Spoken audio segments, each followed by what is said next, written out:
Konsept il-karozza tiegħi midrufa minn wara sa quddiem mhux bieba, bumper bieba u bumper.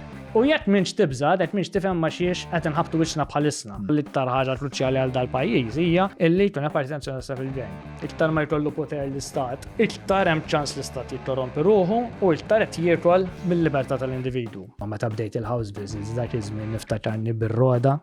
Jekk hawn persuna li għax fil-lussu u allura huwa żgur establishment, ir-Roberta Bela. Inta l-fejn nazzjonalist?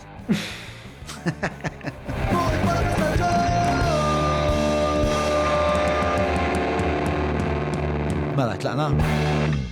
Merħba, nilqakom għal-episodju tal-podcast, l-lum għanna l-Mark Anthony Sammut, ovvjament membru parlamentari mal-Partit Nazzjonalista, miegħu ħanitħattu dwar l-qada tal-partit, l-qada tal-pajis, il-mexxej, xin il-vizjoni tal-PN għal dan il-pajis, uħwejjeċ oħrajn fostom it-robbija tiegħu fil-Gudja x'waslu biex jidħol fil-politika, insomma l-biografija. Qabel ma nibda ma' Mark Anthony nixtieq nirringrazzja il-numru ta' sponsors li jagħmlu dan il-podcast possibbli. Grazzi bibtana tal-Alberta, l-Maple, il-Garmin, l-SMS Mondial, grazzi l-Browns permess tal-Gut Health, kif ukoll bibtana tal-Kutriko, wellbees.mt u għal-post fejjena nagħmel ix-xirja tiegħi, personalfinancetool.com tal-ħabib tagħna Alex, il-ktib tagħna Mela li huwa tagħna Antoinette dal-ktib l-istorja divertenti tal-Ilsin Malti, il-Business Labs u għal-post fejjena l-bib tiegħi noperaw minnu biex nwaslulkom da l-kazin li by the way kull nar taġma fuq Tokis fid-29 u finalment grazzi wkoll bib tal-ISS illi ta' bil-ħajja tkunu qegħdin il-fira tal-Euro Luce u taraw il-brands li ifornu l-ISS u taraw l-aħħar ħwejjeġ li dawn il-brands qed jipproduċu serħu raskom li l-ISS ħajkunu available għandhom ukoll patreon.com/ġomma li jekk tixtiequ tkunu ta' appoġġ ta' sosten għal dan il-podcast u il-podcast joħroġ nhar ta' ħamis fid-9 għall-bqija tal-pubbliku fuq il-YouTube. Mela, dak kollox tlaqna jien u Mark Anthony Sammut. Għala fil-podcast. Ejja, inti bdejt qiegħed rolling? Mela, alright, mela headphones il-lejla, mela ġust il-bib magħluq, sin tal-Missier tal-Libertà Spiritus Santu. Inti kredenti? Aha. Kredenti, minn dejjem kont kredenti? Jina kont żgħir, kont abbati. Kont abbati, kont imur l-laqgħat tal-votazzjonijiet. Għamil żmien sa 16 sena kien iddixxerni għandix nidħol saċerdot. Wow, okay. Laqgħa tal-vokazzjonijiet hija jekk intix huwa isu speċta qed jippruvaw jagħmlu rekrutaġġ tiegħek bħala assis jew saċerdot. Kif hemm daw il-laqgħat miftuħin u kont imur. Ġifieri mbagħad meta wasalt naħseb qabel bdejt il-Junior College jiġi dak iż-żmien fejn tiddeċiedi tagħmel dik is-sena propedeutika jgħidu l-seminarju ta' qabel mbagħad tibda s-seminarju propju. U mbagħad kont wasalt għal konklużjoni li ma kienx it-triq tiegħi. Kien hemm żmien f'ħajti fejn tibda tagħmel mistoqsijiet, jkollok id-dubji, tesplora, u jekk ma tgħaddix minn dak iż-żmien naħseb mhux vera tkun nisrani finalment, għax tkun sempliċement qed timxi wara xi ħaġa li tawk meta tkun żgħir u ma provajx tiskopri jew tfittex jew tesplora inti. Naħseb bniedem mbagħad li kellu influenza kbira fuq it-tim Father Charm Battista. Li kienu fil-podcast, nafu mill-MSSP, kont skola Sant'Arta, L-periodu ta' ħajtek ma konx daqshekk perswas mit-talim Kristjan. Il-mikrofon tiegħu tajjeb qiegħed? Jew irid nresaqulu naqra, ħaresaqulek naqek naktar viċin ħalqek pinna. Għat li kien hemm perjodu fejn ma jew kont qed tistaqsi naqrek, kellek naqax. Naħseb forsi żmien tal-università. Bejn 18-17 forsi sa anke wara l-università. U mbagħad kont nattendi l-komunitajiet ta' Cham Youths li huma komunitajiet tal-MSSP ħafna minnhom żgħażagħ li kienu studenti Sant'Arta u ħbieb tagħhom. U anke bl-influenza ta' Father Charm bdejt niskop naqra iktar il-vera sinifikat tal-Kristjaneżmu li forsi meta kont żgħir qatt kważi malmuna. U bqajt ħaddan dan is-sinifikat? Ġifieri, finalment x'inhu in-nisrani. In-nisrani huwa dak li lest jarmi l-ego tiegħu. Ġifieri jekk tasar naħseb Inti mbagħad dħalt fil-politika, le? Ġifieri dik fija challenge biex tinnegozja. Ġifieri, ara finalment. Għawismi fuq il-ħajta, ġifieri minix il-bniedem li se niskon. Finalment, il-politika mill-lat nisrani hija l-akbar servizz ta' karità li tista' tagħmel. Jekk tagħmilha bl-intenzjonijiet tajba u kif suppost. Issa parti minna hija wkoll li trid bih lilek innifsek biex tkun tista' tkun fir-rwol fejn nies jivvotawlek u f'dak ir-rwol tkun tista' tagħmel il-ġid. U tuża l-poter biex tagħmel il-ġid. Però trid iżżomm f'moħħok f'kull pass illi jekk qed tippromovi lilek innifsek mhux qed tagħmilha għax trid tkabbar li ego tiegħek, qed tagħmilha għax taf li dak huwa ġast mezz biex tasal għall aħħari tiegħek li tkun fil-pożizzjoni li tagħmel il-ġid.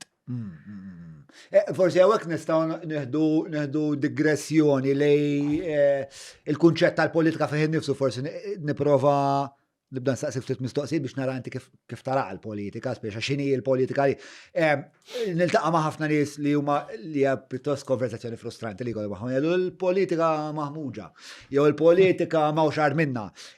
Però speċa fil-fema tiegħi in-naħa l-oħra ta' trid stat mingħajr politika mmur fil-ġungla. Sewa, issa, li naseb Wejza huwa pro dik l-idea, għandi feeling. Li kollna ġungla mhux poli. Imma, la darba aħna mhux kollha l-Wejza, u għandna din il-preferenza, jena naħseb li l-politika hija għodda nara sabiħa ħafna, nara għodda li tatna ħafna ħelsien, ħafna armonija, ħafna editna nifjorixxu fil-potenzjal tagħna tal-umanità, però għandha naħa vera kera, le u għol għanda l-fasċizmu, għanda totalitarjenizmu, ecc.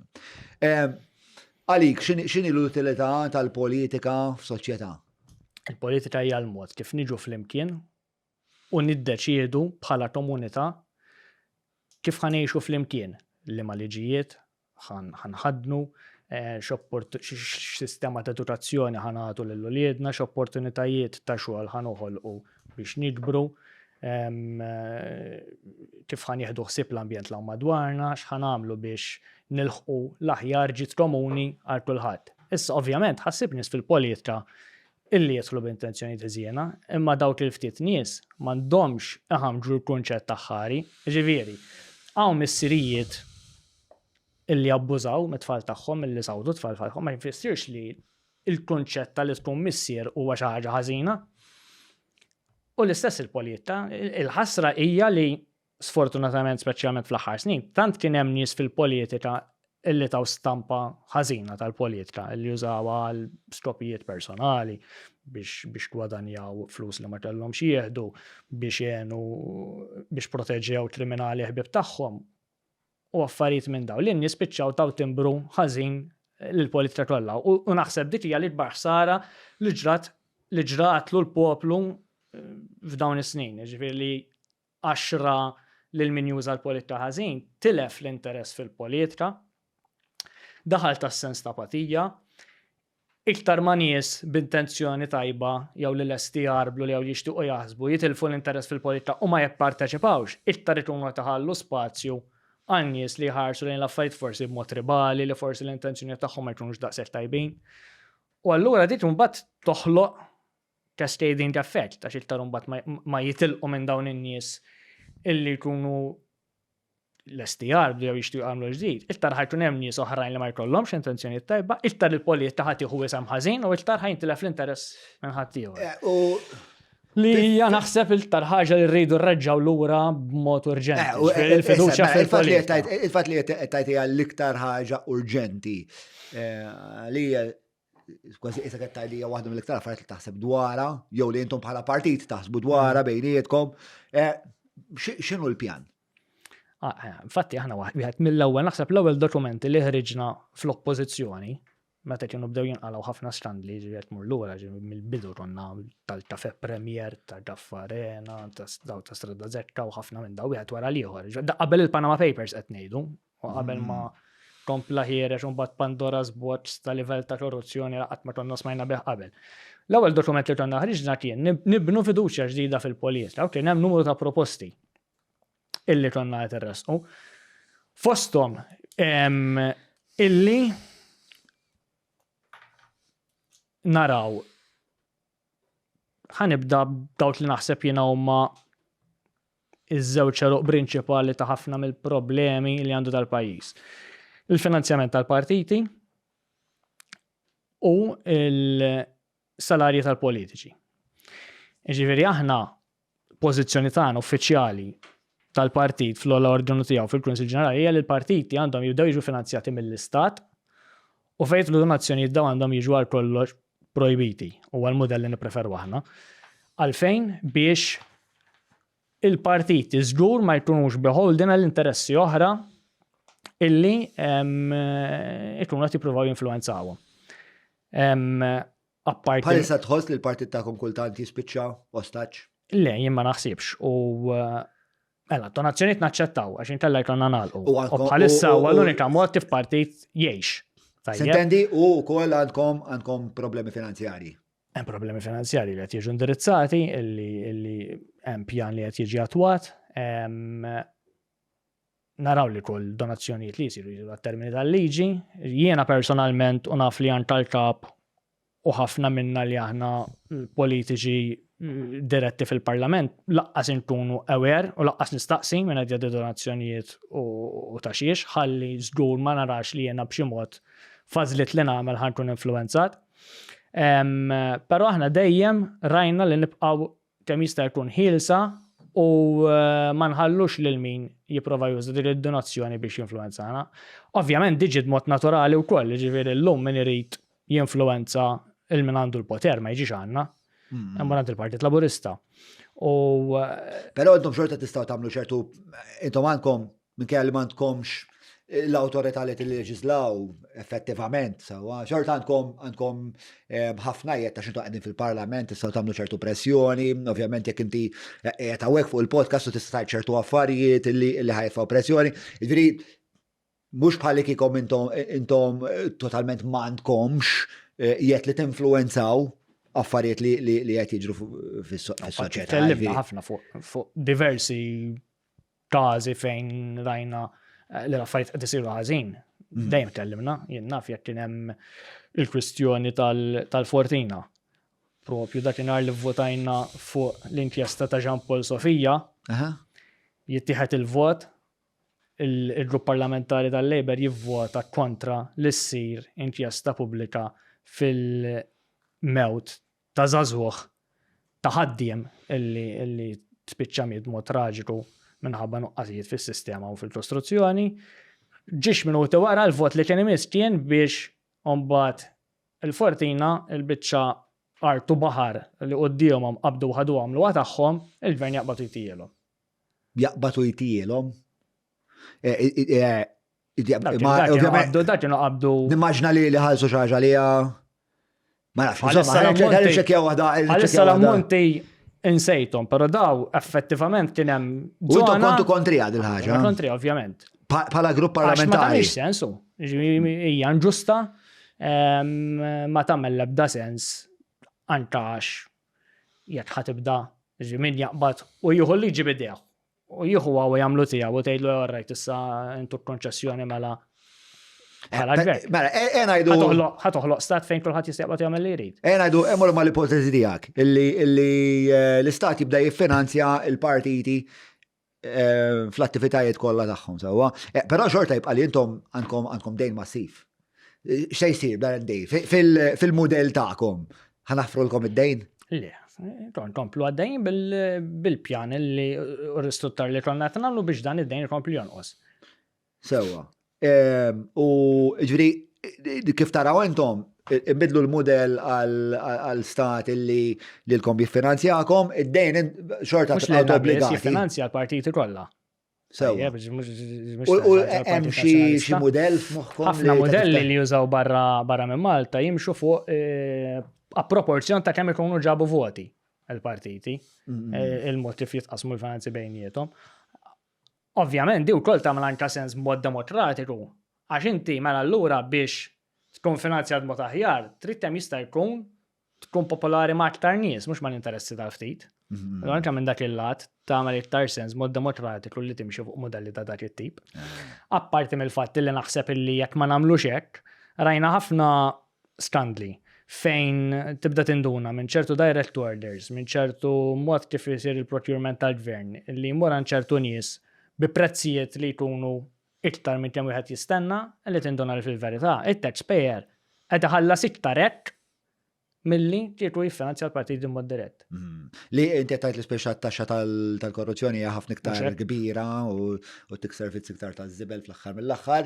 Mela Però hemm affarijiet oħra sewwa li proponejna biex nerġa' mmur lura fuq x'konna qed ngħidu biex inżidu l-fiduċja fil-politika. Qabel ma mmorru għal dik ħanaqra waħda x'ingħad fuq il-14 ħalli nagħlqu dik il-biċċa kulħadd ikun up to date. Mela Parliament asked to sign off on illegally reclaimed Fortina Lido land. Fortina went ahead with works without having legal title to the public land. X'taħseb dwar xaġa bħal dik? Meta taqra xaġa bħal dik? X'inhi jiena l-ewwel ħseb li jmur f'moħħi huwa il-messaġġ li tibgħat hemm barra. Biex għamel li trid, bro, għamel li trid u mbagħad tkellem il xi ħadd u nirranġaw b'xi mod tillapazza u tirranġa.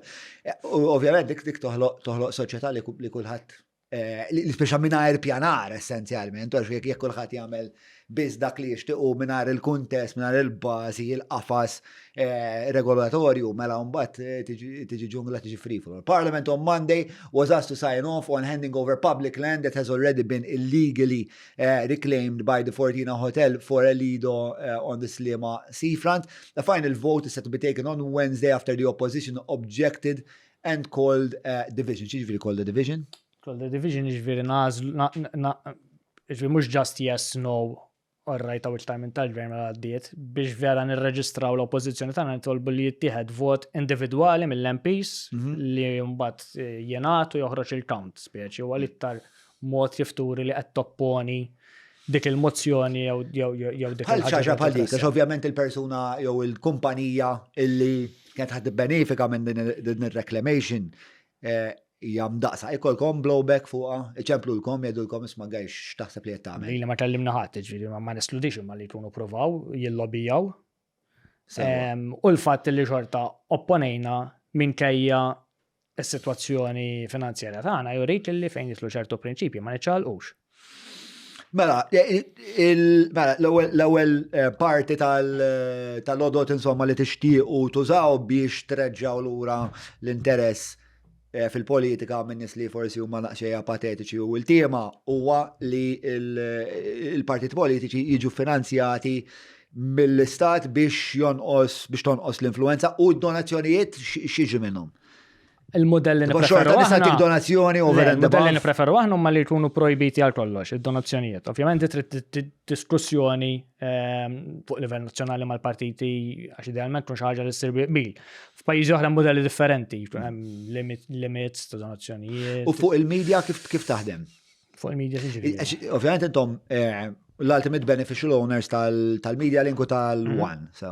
Issa, inti għandek pajjiżi fejn dik hija projbita bħala konċett li partiti kollu il-medja tiegħu nsejt li ma pajjiżi forsi nistgħu nagħmlu indaġni żgħira, imma hemm pajjiżi fejn dik hija projbita assolutament. Però fl-istess ħin jekk intom ħażommu dik il-ħaġa, kif ħatopera f'kuntest kummerċjali, ġifieri xorta ħadd morru tbiħħu r-reklami, tbieħ li jiena jekk irid nixtri l-airtime fuq in-net nista' nixtrih. Qed tifhem li qed nistaqsi jekk il-partit hux ħajbqa' an ultimate beneficial owner ta' limited liability company illi ħatkun qed topera fl-ispazju kummerċjali. Dik hija diskussjoni separata.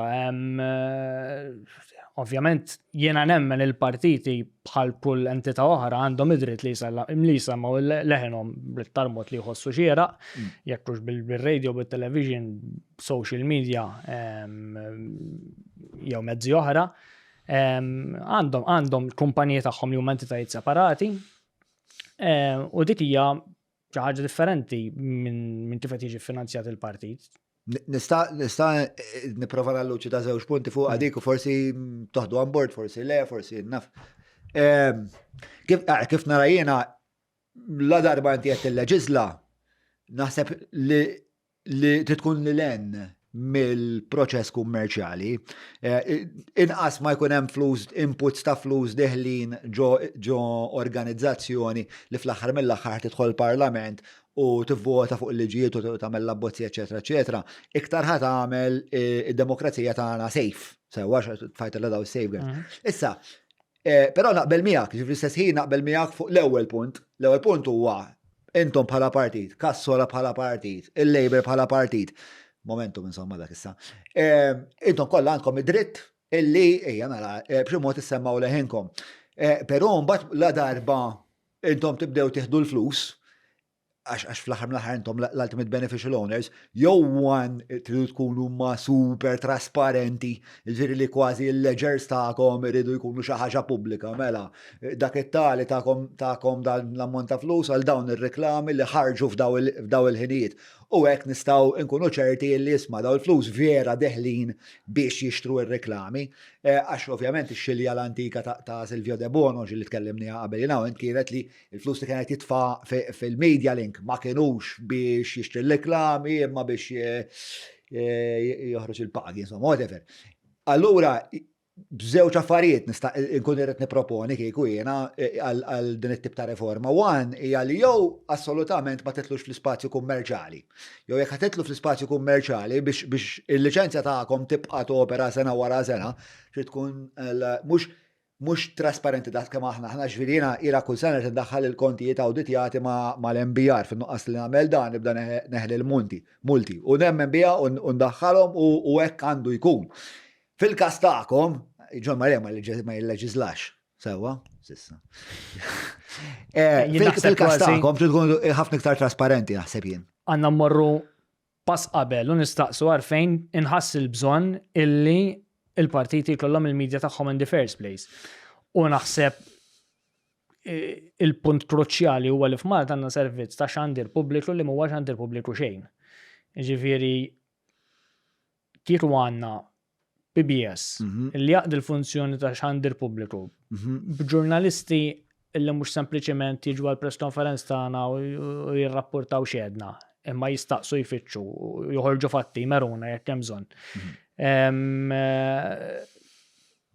Modell simili għal pereżempju tal-BBC tal-Ingilterra. Il-BBC, il-ġurnalist joħorġu l-istejja Ruma, Malta għattrajt it-TVM toħroġ storja. Il-ġurnalista TVM jiġi rapporta xedna, anzi, għax jiġri fil-qorti kieku, ma nafx ġirix smajt il-rapportax tal-aħbarijiet, Bernard Rek għal li s-sentenza, skont Bernard Rek, anzi, s-sentenza tal-Vitals tikkundanna, skont Bernard Rek, għas kapaċi jgħidu li l-qorti fis-sentenza tagħha qalet il-kontrat tal-Vitals huwa fraudolenti, le, skont Bernard Rek x'qal fil-press conference, dak li qalet il-qorti. Le, mux hekk. Allora kif ma x'inhi l-idea tiegħek tipo kif ħan iżguraw li mbagħad ma titlux intom u speċjal nispiċċaw bl-istess dinamika li waħda tiċċensuraw in-naħa l-oħra or whatever. Biex lim tip ta' reforma, lim tip ta' struttura ħadd iżgura li fl-aħħar mill-aħħar aħna ċittadini nkunu moqdin aħrajlu one vera nafu x'qed jiġri u tu li jkollna kif qed tajt inti ġifieri, ġurnalisti li huma kapaċi, ġurnalisti li qegħdin hemm għall-verità u qed jindagaw qed isaqsukom qed itukom hard time kif ħanaslu għalihom. Il-xandir pubbliku jrid jingħati tal-indipendenza u awtonomija mill-intħil tal-gvern, tal-ġurnata u naraw li jimxi għalmenu ma' regoli li fassal il-pajis. Ġifieri aħna kellna ġiex każijiet iktar naħseb fejn ix-xandir pubbliku nstab ħati li kiser drittijiet tal-Partit Nazzjonalista ma' rapporta xi ħaġa jew ir-rapporta xi ħaġa bozz bilanċjat. L-awtorità tax-xandir titlob li jingħata rimedju ma jtunnix, u jisu xejn mhu xejn. Jew milux kien hemm sentenza tal-qorti fejn talbet illi x-xandir pubbliku jieqaf ixandar ir-reklamar tal-budget għax kien reklamar ta' propaganda mill-gvern stess u l-editur tal-BBS iddeċieda li jibqa' għaddej. U jisu xejn mhu xejn. Iddeċieda jibqa' għaddej u mbagħad f'dak il-każ, mela, f'dak il-każ l-awtorità tax-xandir x'tagħmel? U mbagħad il-partit fetaħ każ il-qorti fuqha li da ċiser sentenza tal-qorti stess u l-gvern ħareġ jattakka li għax intom tridu tibgħatuh il-ħabs. Sorry, jekk hemm liġi u hemm sentenza tal-qorti għalfejn inti il-Ministru ibda biex qed iġġalu ma jimxiex magħha u jibqa' għaddej. Għax essenzjalment Ma jistax L-għodot li hemm huma limitati ħafna, ġifieri. Mela, PBS fined more than 10,000 euros by Broadcasting Authority over budget spots. Di vera narat ġifiri ta' daħ, ġifiri mela. Minħallasom. Mux aħna. Il-Broadcasting Authority marret fuq il-PBS għaltu isma dawk il-flus tal-ċittadini, tina 10,000 minnhom ħanfawhom fil-kont tal-bank ta' ċittadini. BA fines PBS more than 10,000 euros over budget adverts while PN accuses national station of delivering news of the ruling in an incomprehensible way. So daw kienu riklami. Kemm l-spots fuq television u kemm jekk tara l-billboards fit-toroq tal-budget biex iħallashom it-taxpayer u ma jħallashomx il-Partit Laburista għax huma riklami ta' propaganda, kienu kollha markati servizz pubbliku. Ġifieri sa xi ħaġa taċ-ċivil tas-servizz pubbliku. Issettaw xi ħaġa li hija politika u mhux tas-servizz pubbliku, mhux ta' huwa l-budget. M'hawnx eżerċizzju aktar politiku mill-budget fejn gvern jappropja l-flus li fajhom fuqhom il-prioritajiet tiegħu. Tantu politiku l-budget li jekk ma jgħaddix jaqa' l-gvern. Dan huwa l-mod kif il-gvern li għandna idur mal-affarijiet biex juża ir-riżorsi tal-istat. Ta' liġijiet? Mhix kwistjoni ta' liġijiet u ġifieri kwistjoni ta' Ġifieri hemm liġi mela kieku intom tiddeċiedu fuq il-billboards ħadħarku l-gvern. Sewwa. Hemm liġi li inti taħseb li tmur fil-qorti u tissodisfa dan l-ilment tiegħek? Ma nafx inwieġbek, ġifieri m'għandix l-expertis legali li ngħidlek qed jintisru xi liġijiet. Però fuq livell ta' prinċipju ġoni daw l-affarijiet id-dej u l-kull mandu sewwa, però l-mistoqsija tiegħi hija jien li interessani l-aħħar li biex daw l-affarijiet jifqu jiġu perpetwati. Issa l-unika għodot li għandna li daw l-affarijiet huwa framework leġislattiv tajjeb u mbagħad istituzzjonijiet li jixtiequ li jinfurzaw framework leġislattiv tajjeb. Le. Ara, x'hemm fil-liġijiet bħalissa li jistgħu jittaverjaw xi ħaġa bħal din ma nafx inwieġbek, però naħseb hemm difetti jew hemm nuqqasijiet fil-liġijiet li rridu nindirizzaw. Semmejna di. Waħda mill-affarijiet pereżempju li konna ressaqna anke li kienet proposta fir-rakkomandazzjoni tal-inkjesta pubblika ta' Daphne Caruana Galizia kienet pereżempju x'poteri jkollu gvern caretaker, gvern li sejjaħ l-elezzjoni. Mbagħad bejn dak il-perjodu li ssir l-elezzjoni.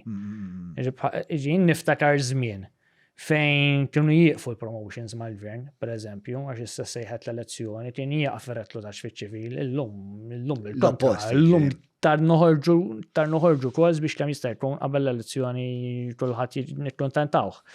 Hemm pajjiżi oħra fejn di jaħduha oltre tarġa', fejn il-Ministru la issa issejħet l-elezzjoni għas per eżempju l-karozza biex xofier ma tibqa għandu fil-perjodu tal-kampanja.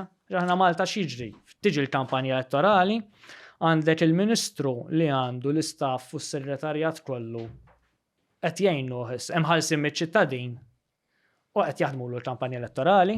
U bad għandek il-backbencher ħanejdu tal-istess partit tiegħu stess, illa m'għandux dawk ir-riżorsi li jrid jikkompeti miegħu fid-distrett mingħajr m'għandu dawk ir-riżorsi li toħloq żbilanċ. U żbilanċ li ħallas għalih fl-aħħar mill-aħħar l-elettorat fl-aħħar mill-aħħar jekk jiena daħħalt jiena f'mitruħ mal-gvern pereżempju biex ikun hemm parti mill-kostituenti tiegħi li jkunu kuntenti fl-aħħar mill-aħħar dak il-pis ħanġorruh aħna u ħanġorruh għal ħafna snin għax mhux darba tħallashom tkompli tħallashom fil-fatt waħda mill-mistoqsijiet.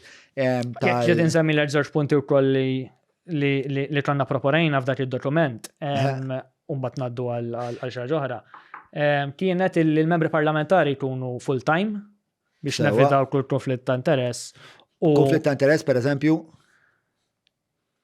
Nitkellmu fuq jinna fl-avukati, għax ħafna deputati huma avukati. Il-fatt li qed tilleġisla fil-għaxija u tirrappreżenta n-nies fil-qorti fil-għodu, veru xogħolok li trid tagħmlu għax m'għandek xagħż l-oħra, imma ħad toħloqlok ċertu konflitti.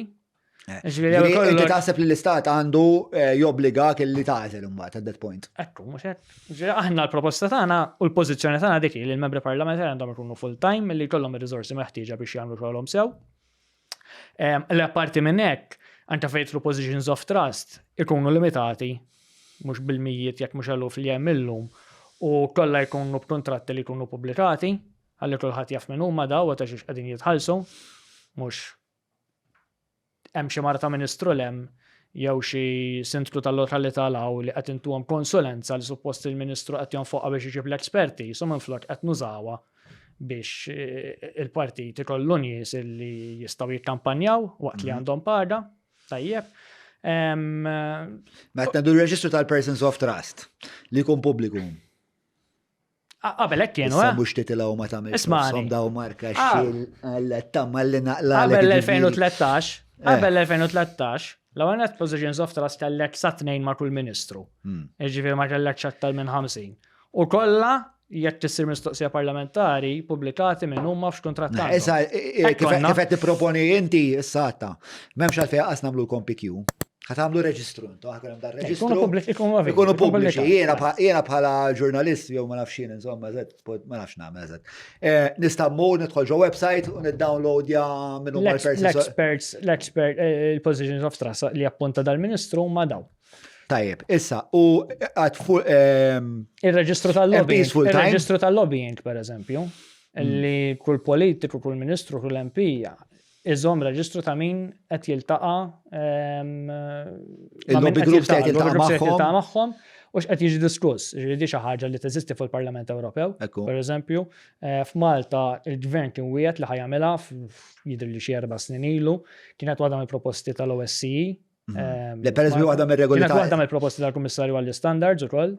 S'issa da pereżempju kummissarji tal-Unjoni Ewropea biex tiltaqa' ma' lobbyist, trid tagħmilha minn għalija la naf li tkun hemm il-ġurnalisti present, jrid ikun il-meeting ma jistax isir f'uffiċċju magħluq jiena u inti. Sewwa isir jiena u inti u jidher li ġurnalisti wkoll hekk kienet. Naf li żgur kien hemm irid ikun hemm terzi, nsejt eżatt it-terzi li mkienu.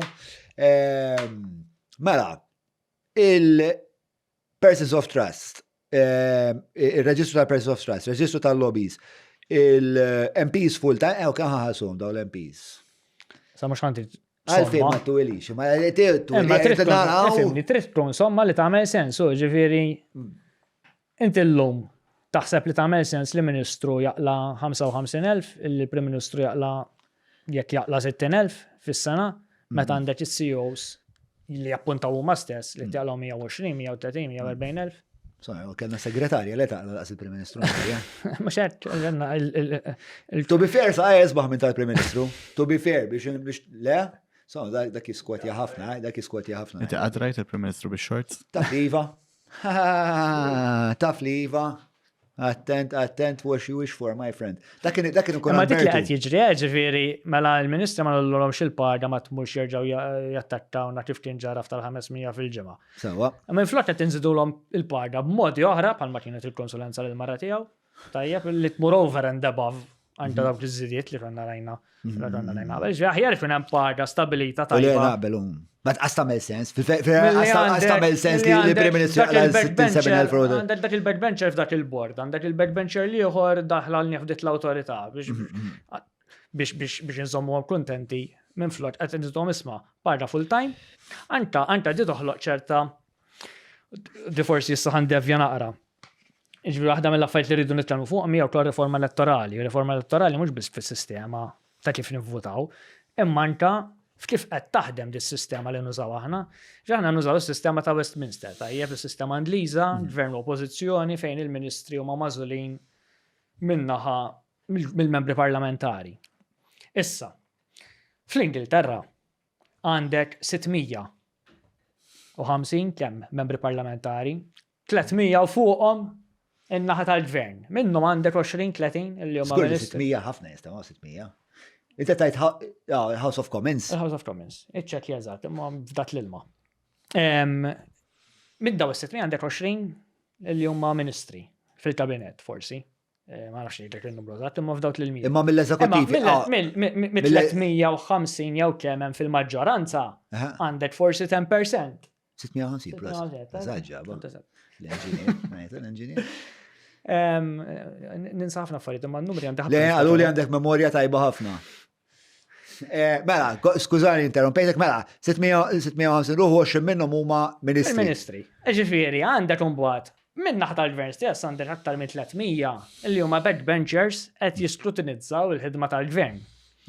U jekk hemm xi ħaġa li jħossu li tagħmel aktar taġid għal kostituenti tagħhom li jiddefendu li jmorru kontra x'ħajjagħmel il-gvern fuqha, ma jdejqux jagħmluha, għalfejn. Għax ma tagħmilhomx daqshekk differenza laqqas bejn jekk ikunux MPs jew ikunux ministri, għax it-tnejn huma full-timers. It-tnejn għandhom parra tajba, it-tnejn għandhom l-istaff tagħhom, il-Ministru għandu iktar rajtu qed jifhimha għandu l-esperti, eċetera. Imma inti mhix qiegħed f'pożizzjoni fejn inti bħala backbencher għandek kemm 20,000 fis-sena u ma għandek l-ebda forma ta' riżorsa miegħek. Trid tipprova tlaħħaq mal-Parlament u mal-full-time job miegħek. U allura inti inċentivat biex tilaq lill-Prim Ministru ħalli forsi ssir Ministru u tkun daqsxejn aħjar u li tiku full-time, orrejt il-paga mhix ta' barra minn hawn mal-menu għandek segretarjat miegħek li jistgħu jgħinuk, li jistgħu jippreparawk, li jistgħu jagħmlulek il-kampanja. Ġifieri dik ukoll hija xi ħaġa li twassal biex ikollna parlament aktar funzjonabbli. U mbagħad tinsiex fil-parlament tagħna li mhuwiex ta' 600 ruħ huwa ta' 79 bħalissa. Mill-44 tal-gvern, 30 huma ministri u segretarji parlamentari. Ġifieri fejn Huma vera ftit il-backbench presidenti li jistgħu jtuħu. Il-gvern waħdu bil-ministru segretarji parlamentari kważi għandu maġġoranza. Mela, taħseb li għandna jkollna nqas ministri? 100%. 100%. Kemm iddiżappuntatek l-istqarrija ta' Bernard Grek li għandna bżonn ministru għall-sports biss unikament. Meta diġà għandna dal-ostra kabinet inflated. Ma diżappuntatniex, ġifieri naħseb l-isport. Tajjeb li naseb jekk inħares li id-dinamika politika kollha tal-pajjiż bħalissa l-aħħar ħaġa li nħoss li għandna bżonn huwa li nżidu ministeru mal-lista tal-ministeri. Mela. Għandu jkollna Ministru tal-Isport u għandna naqsu n-numru ta' Ministru Segretarji Parlamentari wkoll. Jiġifieri. Xarit għandek, thank you. Jiġifieri u di fenomenu ta' minn Joseph Mustatlaw, ta' kabinetti ta' 3 ruħ, ġifieri l-ikbar kabinetti li forsi niftakar fi żmien id-Difener Adami, naħseb kienu jilabu mal-20 ruħ. Illi f'daqqa waħda kulħadd Ministru Segretarju Parlamentari, issa ovvjament mill-lat popolari diktejn, inti għal kull Ministru u għal kull Segretarju Parlamentari, għallet daħħalt 20 ruħ jew kemm fis-segretarjat.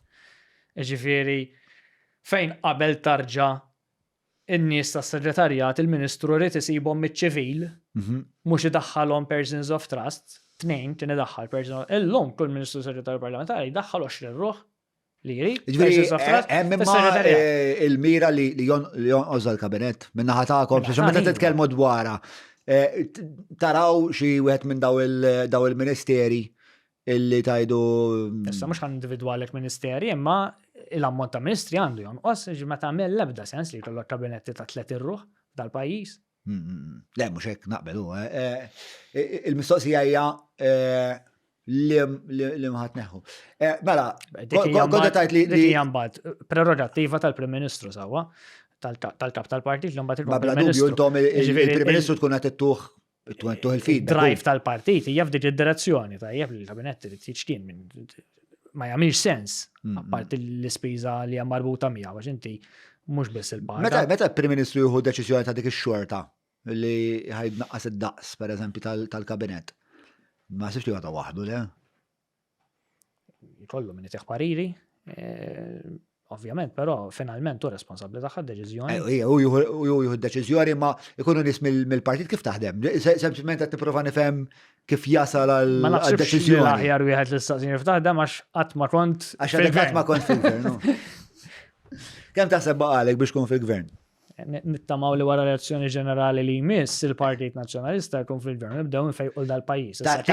Jkun xemjen, onestament, ma tagħmilx daqs differenza, però l-iktar ħaġa kruċjali għal dal-pajjiż hija illi jkun Partit Nazzjonalista fil-gvern. Tara vijabbli? Nara vijabbli, u naħseb ir-riżultati li ġibna s-sena l-oħra taw xaqta tagħmal ħafna. Fl-MPs u l-polls kif qed taqrom? Il-polls qed juru l-istess riżultat press-support li ġibna fil-Kunsilli Lokali tas-sena l-oħra. Issa, wieħed biex inkun onest, kont nistenna li nkunu daqsxejn aħjar f'dal istadju, anke bl-affarijiet li ġraw.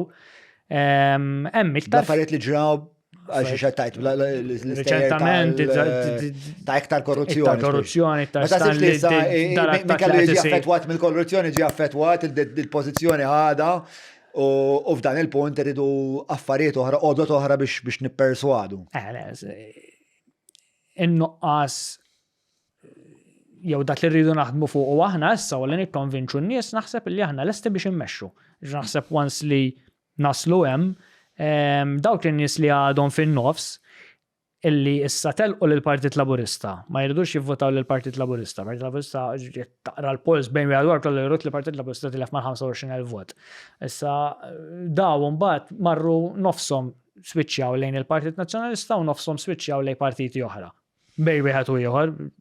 Li baqgħna huwa li nikkonvinċu aktar nies partikolarment minn dawk li għadhom fin-nofs jew li għadhom jaħsbu li ma jivvotawx, li jisma' li ma tivvotax mhijiex ma ħadd biddel xejn, jekk trid vera dara bidla għandek issa tivvota l-Partit Nazzjonalista, u l-Partit Nazzjonalista għandu viżjoni, għandu soluzzjonijiet ta' x'għandna nagħmlu biex dal-pajjiż nibdew noħorġuh minn dal-isqaq li daħal fih.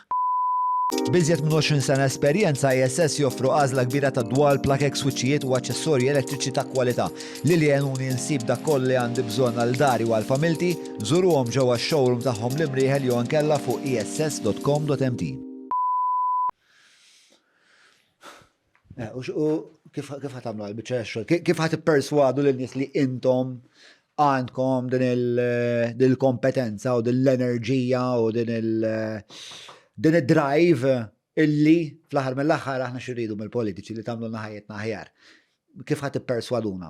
Għax sissa ħafna mill-Partit Nazzjonalista huwa perċeput bħala watchdog u innaf kellu anka pereżempju rwol importanti pereżempju ta' Jean Paul Sofija.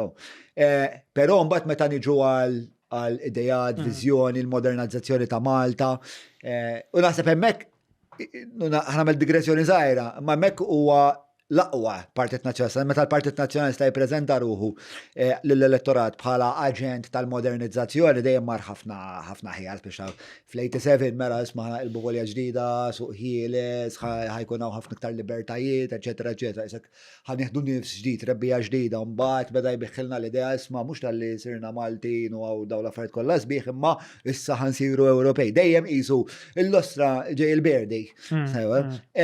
Issa qegħdin f'punt fejn ħafna drabi meta intervistajt il-Bernard, niftakar waħda mill-ewwel affarijiet ma ninsewx li aħna l-partit li le bro, mhux x'għamiltu. Tajjeb niftakar. Ma issa il-nies għandi tfal tiegħi kważi anke tgħidhom Joseph Muscat għax ikun jafu eżattament minnu qed tifhimni u mhux għax mhumiex politikament għax aħna nkollu politika, filosofija, storja jekk nitkellmu, imma tant hemm jew Konrad Mizzi pereżempju iktar fuq il-periferija ta' moħħhom. Issa jridu jkunu jafu, speċa daw il-partiti x'ħaj offru biex il-futur tagħhom ikun aqwa minn ħajti għax wiċċhom tost. Ara jiena naħseb rridu waslu l-aspirazzjoni li issa ma nibqgħux biss Ewropej fl-isem, imma nsiru Ewropej ta' vera, kulturalment, fir-ruħ, fl-ispirtu, fil-livell ta' standards li nżommu. Fuq kull livell, li f'dal pajjiż jerġa' jkollna awtoritajiet immexxija u istituzzjonijiet immexxija minn nies kompetenti li qegħdin hemm għax integri li ma jħarsux lejn l-uċuħ li jaraw li l-istat li qegħdin hemm biex jaqdu l-istat mhux b'interessi ta' partiti, illi naraw li f'dal pajjiż jerġa' jkollna li nerġgħu poġġu l-familja fiċ-ċentru għalhekk tanta riċentement ħriġna numru ta' proposti li jsaħħu l-work-life balance illi l-ġenituri itollhom it-tarħin tal-lif muliedhom anke biex nibdew nirriversjaw din it-trend ta' low birth rate li għandna f'dal pajjiż għad twassal biex tisfaxxa l-popolazzjoni Maltija fi ftit 20 ta' snin oħra, li dal-pajjiż jerġa' jkollna demokrazija li taħdem, parlament li jiffunzjona ta' parlament, illi dak li supposta l-limna minn episodju bħal ta' Defni Caruana Galizja nitalmu minnu rakkomandazzjonijiet li ħarġu minn l-inkjesta pubblika li saret natwawhom u nadaħluhom fil-liġijiet tagħna, illi meta nilleġislaw biex nipproteġu liċ-ċittadin mill-kriminali u biex niproteġu l-kriminali mill-ċittadini kif qed jagħmel il-gvern f'dan il-Bill 125 li ressaq fil-Parlament issa, li jkollna modell ekonomiku illi ma jibbażax biss fuq il-kwantità ta' nies ħafna minnhom bil-prekarjat li nġibu jaħdmu, imma li jara li joll il-livell ta' impjiegi f'dal-pajjiż u li jkollna pagi aħjar biex mhux tikber l-ekonomija biss mod globali ma tikber l-ekonomija ta' kull individwu. Naħseb dawn huma. Mela, żammejt ħafna affarijiet. Issa ħanamillek naqra quizzing fuq uħud mill-affarijiet li tħaddid dwarhom. Mela, ħanibdew bl-idea tal-birth rate. Fundamentalment ħadd illi inti speċa impliċitament qed tgħid il-fatt li għandna birth rate baxxa hija xi ħaġa ħażina. Hija problema. Rajtek sew, għalfejn tħoss li hija problema. Għax popolazzjoni biex tibqa' tal-inqas stabbli trid birth rate ta' ħarir aktar minn 2. So aħna għandna l-inqas birth rate fl-Ewropa 1.1 jidhirli. B'din ir-rata inti għada pitada ma jkollokx nies biex jimlew il-postijiet tax-xogħol, ma jkollokx allura ħaddiema biex iħallsu għall-pensjonijiet tal-anzjanità u jkollok kif qed nagħmlu llum tkompli timporta aktar ħaddiema minn barra l-pajjiż. U jiena naħseb li idealment għandna naraw illi inkomplu. Imma hemm xi ħaġa intrinsikament tajba fli inti tipproteġi l-iżvilupp jew li naraw li n-nisa Malti jkompli tara xi ħaġa hija parti mill-missjoni nazzjonalistika. Bħala xi ħaġa li hija importanti biex nippreservaw l-identità Maltija fit-totalità tagħha, fil-lingwa, fil-kultura, fit-tradizzjonijiet. Li dal-pajjiż jibqa' jkun hawn nies Malti hu. Ġifieri nħoss li hija kruċjali kważi, speċjalment tal-Partit Nazzjonalista. Interessanti, għax hemm ħafna nies fuq in-naħa l-oħra tal-ispettrum politiku illi argumentawlek qed nagħmlu wisq fass fuq din l-idea li aħna mhux grupp etniku bħal ħadd ieħor, l-istorja miżawda grupp etniċi madwar id-dinja li fil-li kienu fil-li ma kinux, u jaf jasal punt fejn aħna bħala nazzjon Malti ukoll nosfru. Jaf jasal, imma jiena nippreferi kieku ma jasalx. Għalfejn? Kif qed għax naħseb jiena kburi bdiet li Malta, dak kollu illi sawret fija bil-lingwa, bil-kultura, bil-tradizzjonijiet, dak kollu li għamilna Maltin, u naħseb li ħaġa li nixtieq nara titkompla f'uliedi u f'tawarajhom. U mela, l-affarijiet li intom qed tipproponu biex ikollna birth rate iktar għolja huwa jekk fimsew paternal leave li huwa itwal u iktar fit-tul? Paternity leave itwal, maternity leave itwal, parental leave illi jkun ugwali għaż-żewġ ġenituri 14 ġimgħa oħra illi wkoll ikun imħallas mill-gvern. U l-istess ħaġa tkun tapplika wkoll għas-self-employed li s'issa ma jgawdu xejn minn dan. U apparti minn hekk apparti minn hekk qed tipproponu wkoll li wara dik l-ewwel sena, fit-tieni sena għal min jixtieq ikunu li jkun muliedu id-dar, dak is-sussidju li jingħata lil kull tifel li jmur iċ-child care, flok qed nissussidjaw iċ-child care biex il-ġenitor imur jaħdem, jieħdu l-ġenitur jekk jixtieq jibqa' d-dar irabbi l-uliedu. Għal dik it-tieni sena mbagħad. L-ewwel sena għandek il-maternity leave, il-paternity leave, il-parental leave, eccetera. Għat-tieni sena mbagħad tieħu taqsmu l-ekwivalenti għas-sussidju li ngħata fiċ-child care biex inti qed trid tibqa' trabbi l-uliedek inti d-dar. U di ġejja kien hemm diversi diskussjoni anke ma' esperti fuq ġifieri waħda mir-raġunijiet għala koppji wara l-ewwel wilt jażlu li ma jkollhomx ieħor. Ħafna drabi tant tkun ħadet kedda l-om illi tuża l-maternity leave il-missier ikollu jerġa' imur għax-xogħol. Illi tanti tieħu kedda li dejtara daqshekk. U naħseb tkun waħda mill-affarijiet illi tista' tħajjar biex min jixtieq ovvjament din hija għażla tal-individu dejjem u l-istat m'għandu qed jingħalfu l-individu. Imma tipprova tiffaċilita il-min jixtieq isir ġenitur biex jekk jista' jkun ikollu aktar u li ikollu aktar u li. Inasib ukoll mbagħad hemm shift kulturali wkoll li jrid isir u di kultant nimbuttaħ naqra dan ix-shift jien u naqla kultant naqam ix-xelluk fuqha, imma ħanerġa' nagħmilha xala bibi jiena mal.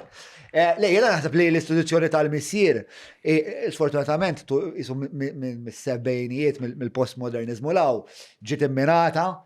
Naħseb li għaddejna u għaddejn minn epoka fej isu li koll il-valur tal-familja, il-valur li tkun missier, il-valur li tkun naħseb naqqasnieh naqa.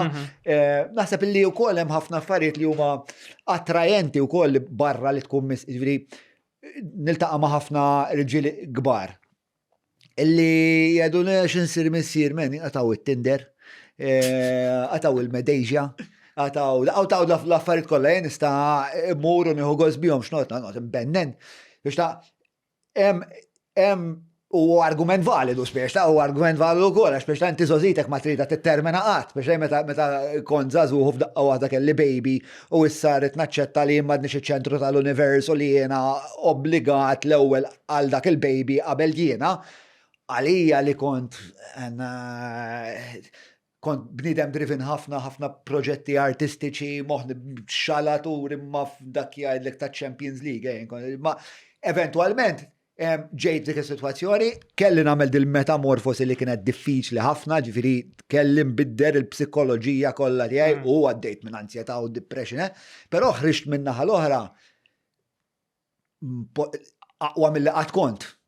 Li hemm xi ħaġa sabiħa ħafna, hemm xi ħaġa li approfonda ħafna fli inti tkun responsabbli għal xi ħadd ieħor.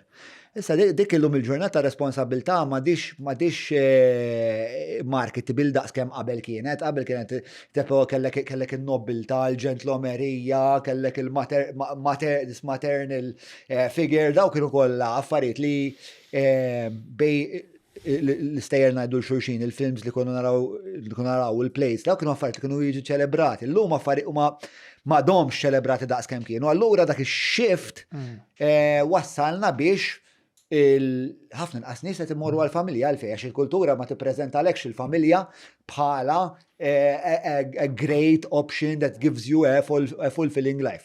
So this is me marketing for familja. Let's go. Make babies, bitches! Qed imparla ħafna għax inti għalla xellugi postmodernist u qed tiddejja illi jiena qed nevanġelizza. Fuq kollox imma n-nies ġew biex jaraw il-podcast ta' John ma. Inti x'ismek boj. Mela, skużani, interrompejtek. Lek non tetto pjaċini semma tamma. Għajdlu għax ingara l-bajru. Mela, jiena li għax ta' naħseb hija waħda mill-isbaħ esperjenzi tal-ħajja.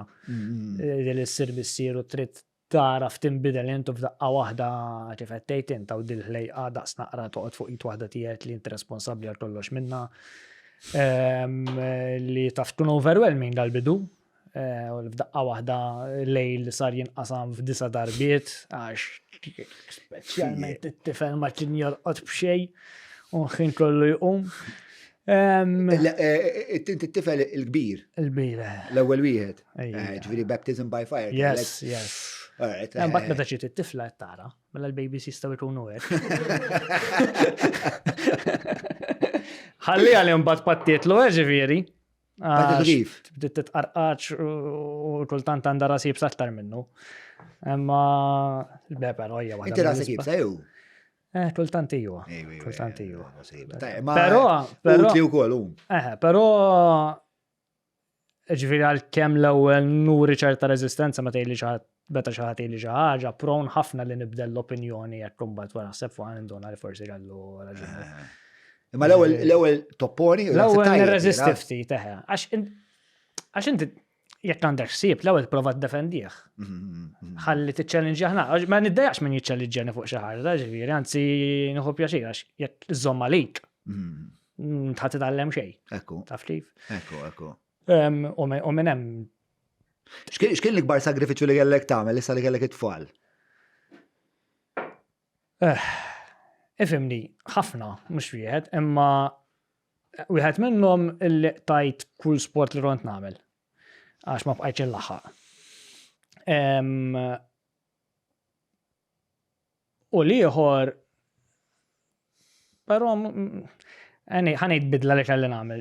Jekk qabel kont nagħti ċertu ħin fil-politika, issa li hemm it-tfal, dak il-ħin naqqastu biex nħalli naqra ħin tfal ukoll. Pjuttost kultant sar iktar sagrifiċċju li nagħti il-ħin fil-politika għax naf li qed nissagrifikah minn mal-mara minn mat-tfal. U naħseb dik hija mbagħad l-ikbar sagrifiċċju li fiha l-politika, speċjalment meta jkollok familja. Kif issib dak il-bilanċu bej li tixtieq tagħmel ġid il-pubbliku versus li tixtieq tagħmel ġid il-familja tiegħek. Ekku, Dak il-bilanċ huwa. Mistoqsija li nagħmel kull filgħodu ta' ġifieri xi niftaħ il-kalendarju nara x'għandi u nara li sejjar tard. Jew nisma' t-tifel jistaqsi għalfejn l-om ma kellimx id-dadi jew li t-tifla tistaqsi għalfejn id-dadi għadu jaħdem fid-dlam. Tħoss weġa li jistjemmajn qed nagħmel tajjeb qed nagħmel ħażin. Għandkom parametri jekk nista' nistaqsi, jekk mela bħalissa jiena qed nistaqsik ħafna affarijiet għax ovvjament jiena ngħaddem mill-istess kaos jew ngħidu mill-istess diffikultajiet dillemi. Jekk f'xi punt tgħid li isma' tista' ma tindaħalx, tiddeja xejn. Tiddeja xejn. Fuq affarijiet pubbliċi nindaħal kemm hemm bżonn, imma fuq affarijiet privati nifhem li hemm linja. Hemm ċertu parametri id-dar ġifieri tgħidu isma' pereżempju l-ħadd m'hemm xogħol. Kif taħdem? Tal-ħadd diffiċli tagħmilha dejjem għax ħafna drabi l-ħadd filgħodu kien hemm xi attività. Jew inkella jekk ma tmurx l-attività trid tmur forsi ddur xi ħażini. Għalkemm però dal-aħħar bdejt l-ħadd filgħodu għalmenu fl-10 marru l-qudies nippruvaw bit-tfal kollha mbagħad ħalli mmur forsi x'imkien wara. Imma matul il-ġimgħa ikun hemm ħafna ġranet fejn roll indum, ġifieri nipprova darba jew tnejn fil-ġimgħa nasal id-dar sas-7 jew 7:30. Pero ħafna l-ġranet l-oħra nipprova qatt ma naqbeż 8:30 ħaġa għax meta jkolli l-house visits. Però huwa bilanċ li tilħaq kollu. Is-sibt li nipprova nżomm dejjem għal mat-tfal u nwassalhom minn isfin u l-gear guides u l-affarijiet li jkollhom. Ma konx naf li tisfened. Le mhux jiena tfal jisnu. Tfal jisnu. It-tifel u t-tifla ġifieri tnejn. Ejja. Ejwa, u beda t-tifel. Ġifieri X'isfin jagħmel? Bale. U waħdu boj fil-klassi. Mhux ġuġ. Le, mhux ġuġ. U l-girls tiegħi jgħidulhom ġifieri. Il-girls tiegħi ħarem. Da, u rejt ġifieri, konna naraw kien żgħir jara l-YouTube u joqgħod jisfema l-affarijiet u l-mara saqsiet trid tipprova tmur acting jew ġiex tmur jien nafx. Futbol x'ħija jilgħab il-futbol irid jipprova jibda jieħdu l-futbol. Rrid imur jisfen. Li huwa interessanti forsi biex nerġgħu morru lura lej il-politika li minkejja li jent nisrani u l-affarijiet li qed ngħidu ma pjuttost avvena naħseb illum tista' tittimbrhom politikament konservattivi, mhux fis-sens peġġorattiv, jiena naħseb konservattivizmu hemm postu, però inti wkoll progressiv f'affarijiet oħrajn. L-aħħar darba sirt naf li pereżempju inti kont kontra ċ-ċensura, kont favur jidher li d-drittijiet tal-omosessuali li jżewġu. Korrett fuq dawn l-affarijiet ngħid. Għax fuq prinċipju politiku jiena nitlaq dejjem mill-punt tal-libertà. Tal-libertà tal-individwu. Tajjeb kemm jista' jkun l-istat jindaħal mill-inqas f'kollox. Iktar ma jkollu poter l-istat, iktar hemm ċans l-istat jittorrompi ruħu u iktar qed jiekol mill-libertà tal-individwu.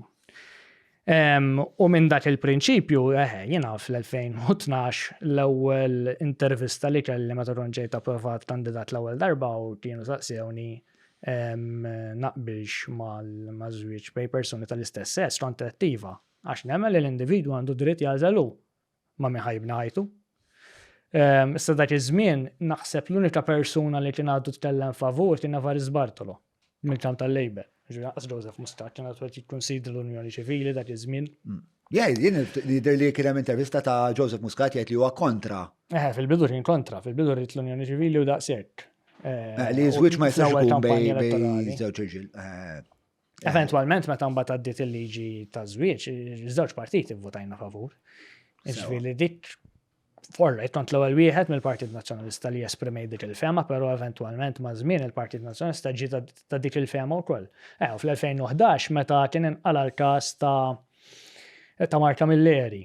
Mut interessa l-qorti ħabba l-istorja li kienu pubblikaw l-Università. Kont semmejta f'Kunsil Ġenerali tal-Partit illi kont Thank you, sejr tajjeb. Ġob wieħed kellek tajjeb. kont semmejta f'Kunsil Ġenerali tal-Partit illi hemm affarijiet li rridu nindirizzaw fosthom illi ma tagħmilx sens illi storja pubblikata fl-ogħla istituzzjoni akademika tal-pajjiż twassal biex għadi tasal qorti jew li kien hemm produzzjoni teatrali dal-żmien li kienu għadhom jiġu ċensurati. U l-pożizzjoni tal-partit imma x'kien dak iż-żmien? Kien hemm liġijiet li kienu hemm minn żmien ilu ġast qatt ma nbidlu, ġifieri finalment mhux il-partit tal-law il-qorti l-Avukat Ġenerali għax imxiet fuq il-liġijiet ta' dak iż-żmien. Sintendi, imma il-pożizzjoni tal-partit. Sepp kien hemm ċertu reluttanza li jinbidlu jew almenu sal-2013 ma kienux jinbidlu, ġifieri Sewa. qed tridu nagħtu mertu forsi lill-Labor f'xi ħaġa ħadik kienet xi ħaġa li naqbel li saret. Sewa. Għandek il-video tiegħu jagħmel disqarija. Kont għadni żej. Għamlu times 1.5 jew xi ħaġa ħalli nerġgħu niġu lura mal-ewwel hawnhekk. Qed taraħ kważi minn hemm.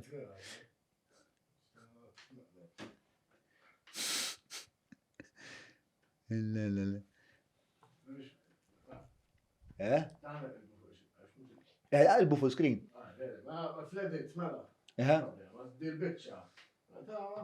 Eżatt, u nimor da, eżatt.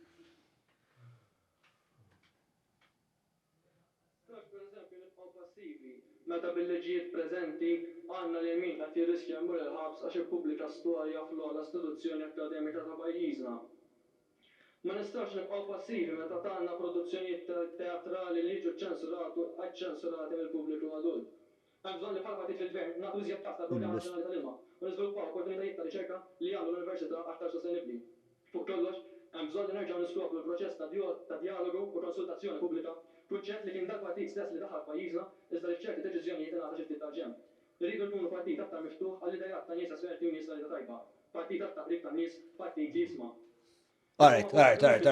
Jidri jkun ħadd pożizzjoni illi għandna nkunu liberi illi bħala artisti nesprimu ruħna kif nixtiequ nesprimu ruħna partikolarment fl-ogħla istituzzjoni edukattiva tal-pajjiż. Għantax il-libertà hija kunċett prinċipali fit-twemmin tal-Partit Nazzjonalista u l-libertà partikolarment tal-individu u l-aktar dritt fundamentali li għandna huwa l-libertà tal-espressjoni għax minnu jitilqu l-libertajiet l-oħra kollha, dritt tal-assoċjazzjoni, kwalunkwe dritt kwalunkwe libertà li għandna ġejja mill-fatt li għandna nistgħu nesprimu ruħna kif nixtiequ mingħajr ebda forma ta' restrizzjoni jew ta' kontroll minn xi gvern jew minn xi awtorità. Dejjem within the limit illi ma tinċetax violenza jew mibeda fuq xi grupp jew minoranza jew individu. Ġifieri dak huwa l-unika lajn, il-bqija Huwa interessanti li qed tajtek. Mara, huwa interessanti li qed tajtek għax isu waqt li qed tajdhom li dawn l-affarijiet isu qed nara kważi żewġ fazzjonijiet imma fil-Partit Nazzjonalista. Għandek il-parti li hija dak li tissejjaħ libertarian essenzjalment fejn jisma' l-istat kemm jista' jkun ma jindaħalx, talli l-individwu jagħmel l-għażliet tiegħu, diment li l-għażliet ta' dak l-individwu mhumiex qed ikissru id-drittijiet ta' ħaddieħor, mhux qed tisirqu tweġġgħu titnaqqasu xi dritt, mela inti tista' tagħmel effettivament li trid. Issa ma dik. Però mbagħad hemm għandek pereżempju episodji bħal divorzju fej il-Partit Nazzjonalista qed jgħid lill-koppji lex min jekk qiegħda fi żwieġ ħażin, tibqa' fi żwieġ ħażin li tmur li hija l-oppost ta' isma' għamel li trid diment li ftemtu bejnietkom tistgħu part ways u komplu bħajtkom. Ja, naħseb tallimna minna dik urollu ġifieri. Kif tirrikonċilja żewġ affarijiet, x'tallimtu minna? X'taħseb minn dak l-episodju, x'jgħidilna fuq il-filosofija politika fis-sisin tal-Partit Nazzjonalista. Jiena neħu gost nisimgħek titkellem hekk, sewwa, u jiena libertarian ġifieri li kieku jiena l-istat daq żebbuġa rridu kemm jista' jkun. Kemm jista' jkun ġifieri iktar ma jiddaħħalix qed nerġa' ngħid ħafna. Komplienti. Ara naħseb kien episodju fejn il-Partit Nazzjonalista ma rafx jimxi ma' żmien. Ġifieri s-soċjetà waslet fi stat fejn kien hemm bżonn li jkun hemm ċertu libertajiet U naħseb ma fimniex li jisma ma nistawx nibqaw antrati forsi ma ċertu idejat. Having said that, ġifieri għalkemm qed nitkellmu fuq il-libertà tal-individwu u fuq il-ħsieb illi l-istat kemm jista' jkun żgħir u ma jindaħalx, ma rridux ninsew ukoll u issa ħanaqqat magħha wkoll il-ħsieb Demokristjan li huwa fis-siti tal-Partit Nazzjonalista wkoll illi l-ewwel nett hemm ċertu funzjonijiet tal-istat illi bil-forsi l-istat irid jagħmelhom. U ma jistawx jitħallew fidejn il-privat, għax il-privat m'għandux interess jagħmelhom, bħal huma ċertu affarijiet ta' infrastruttura, bħalma hija fejn tidħol sistema ta' saħħa, bħalma hija d-difiża bis-sigurtà tal-pajjiż u ma dak wieħed irid jiftakar ukoll li laqqas ma tista' tħalli s-suq ħieles waħdu għal kollox, għax ħajkollu dejjem nies vulnerabbli, nies li ħajaqgħu lura, nies li ma jirnexxilhomx jikkompetu u hemmhekk l-istat irid jidħol ukoll biex iwieżen il-min ikun ħajaqa' lura. Ġifieri il-ħsieb tal-ġustizzja soċjali u l-ħsieb tas-sussidjarjetà mbagħad ukoll illi l-poter kemm jista' jkun minn hemm fuq jinżel hemm isfel u l-Partit Dawrija kien fil-kunċett tal-Kunsilli Lokali li llum qed jitnaqqar għal kollox u jittaħdilhom ħafna mill-poteri. Dawk huma wkoll partijiet illi wieħed irid iżomm f'moħħu li tħares lehom meta jiżviluppa ħsieb politiku illi naħseb jibni il-mod kif il-Partit ħares lejn il-politika. Finalment, il-kunċett taħħari huwa li l-politika twassal għall-ogħla ġid komuni. U mhux il-ġid ta' ftit. Ovvjament hemm xjenti politiċi u pożizzjonijiet u filosofiji politiċi li jgħidu lek eħed naslu għal ġid komuni imma hemm modijiet differenti ta' kif naslu għalihom.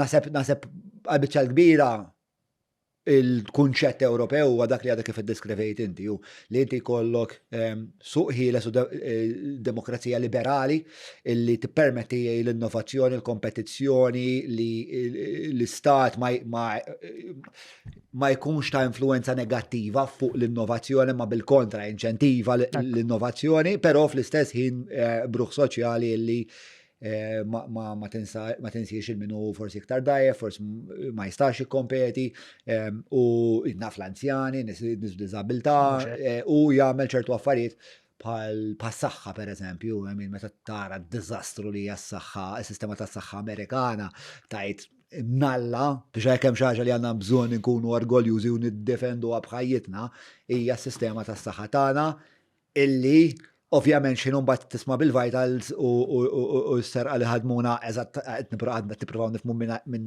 ħadema din ħadma hija waħda mill-aktar affarijiet li għandha tinfurjana, speċjalment għax Malta dejjem kellha l-istorja of the nurse of the Mediterranean. Speċjalment meta tara mbagħad li s-sistema tas-saħħa tagħna llum qed twassal biex in-nies qed jispiċċaw ħalsu għas-saħħa. Jiena xbajt niltaqa' ma' nies li jgħidulek jiena mort l-isptar qaluli li għandi bżonn nistenna 3 snin għal hip replacement għal knee replacement għal anything u spiċċajt kelli mur nagħmilha privat u ħallas 5,000, 6,000, 7,000 euro.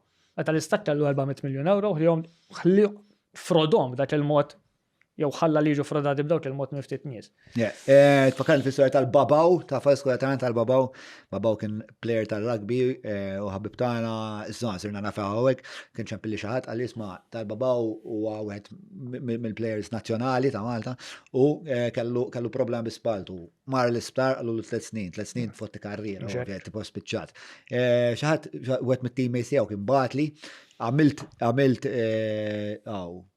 kont għamilt żewġ posts fuq il-paġna tiegħi ġbarna nofs il-flus biex jagħmilha privat, mbagħad ċempilt spar privat St. Thomas, tolhom isma' ġbart nofshom, ħassu nofs li ħorinthom, tuni si qalu li.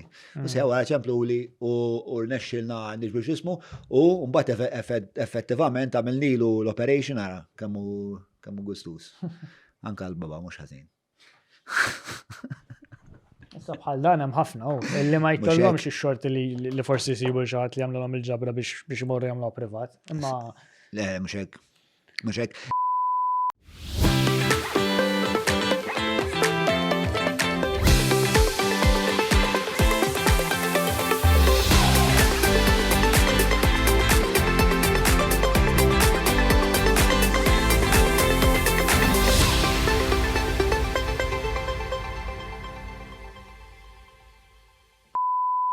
Mela, ħammorru semmejt il-birth rate u l-modell ekonomiku, l-pensjoniet, fuq il-pensjoniet Xaġa oħra naqra kritika oħra.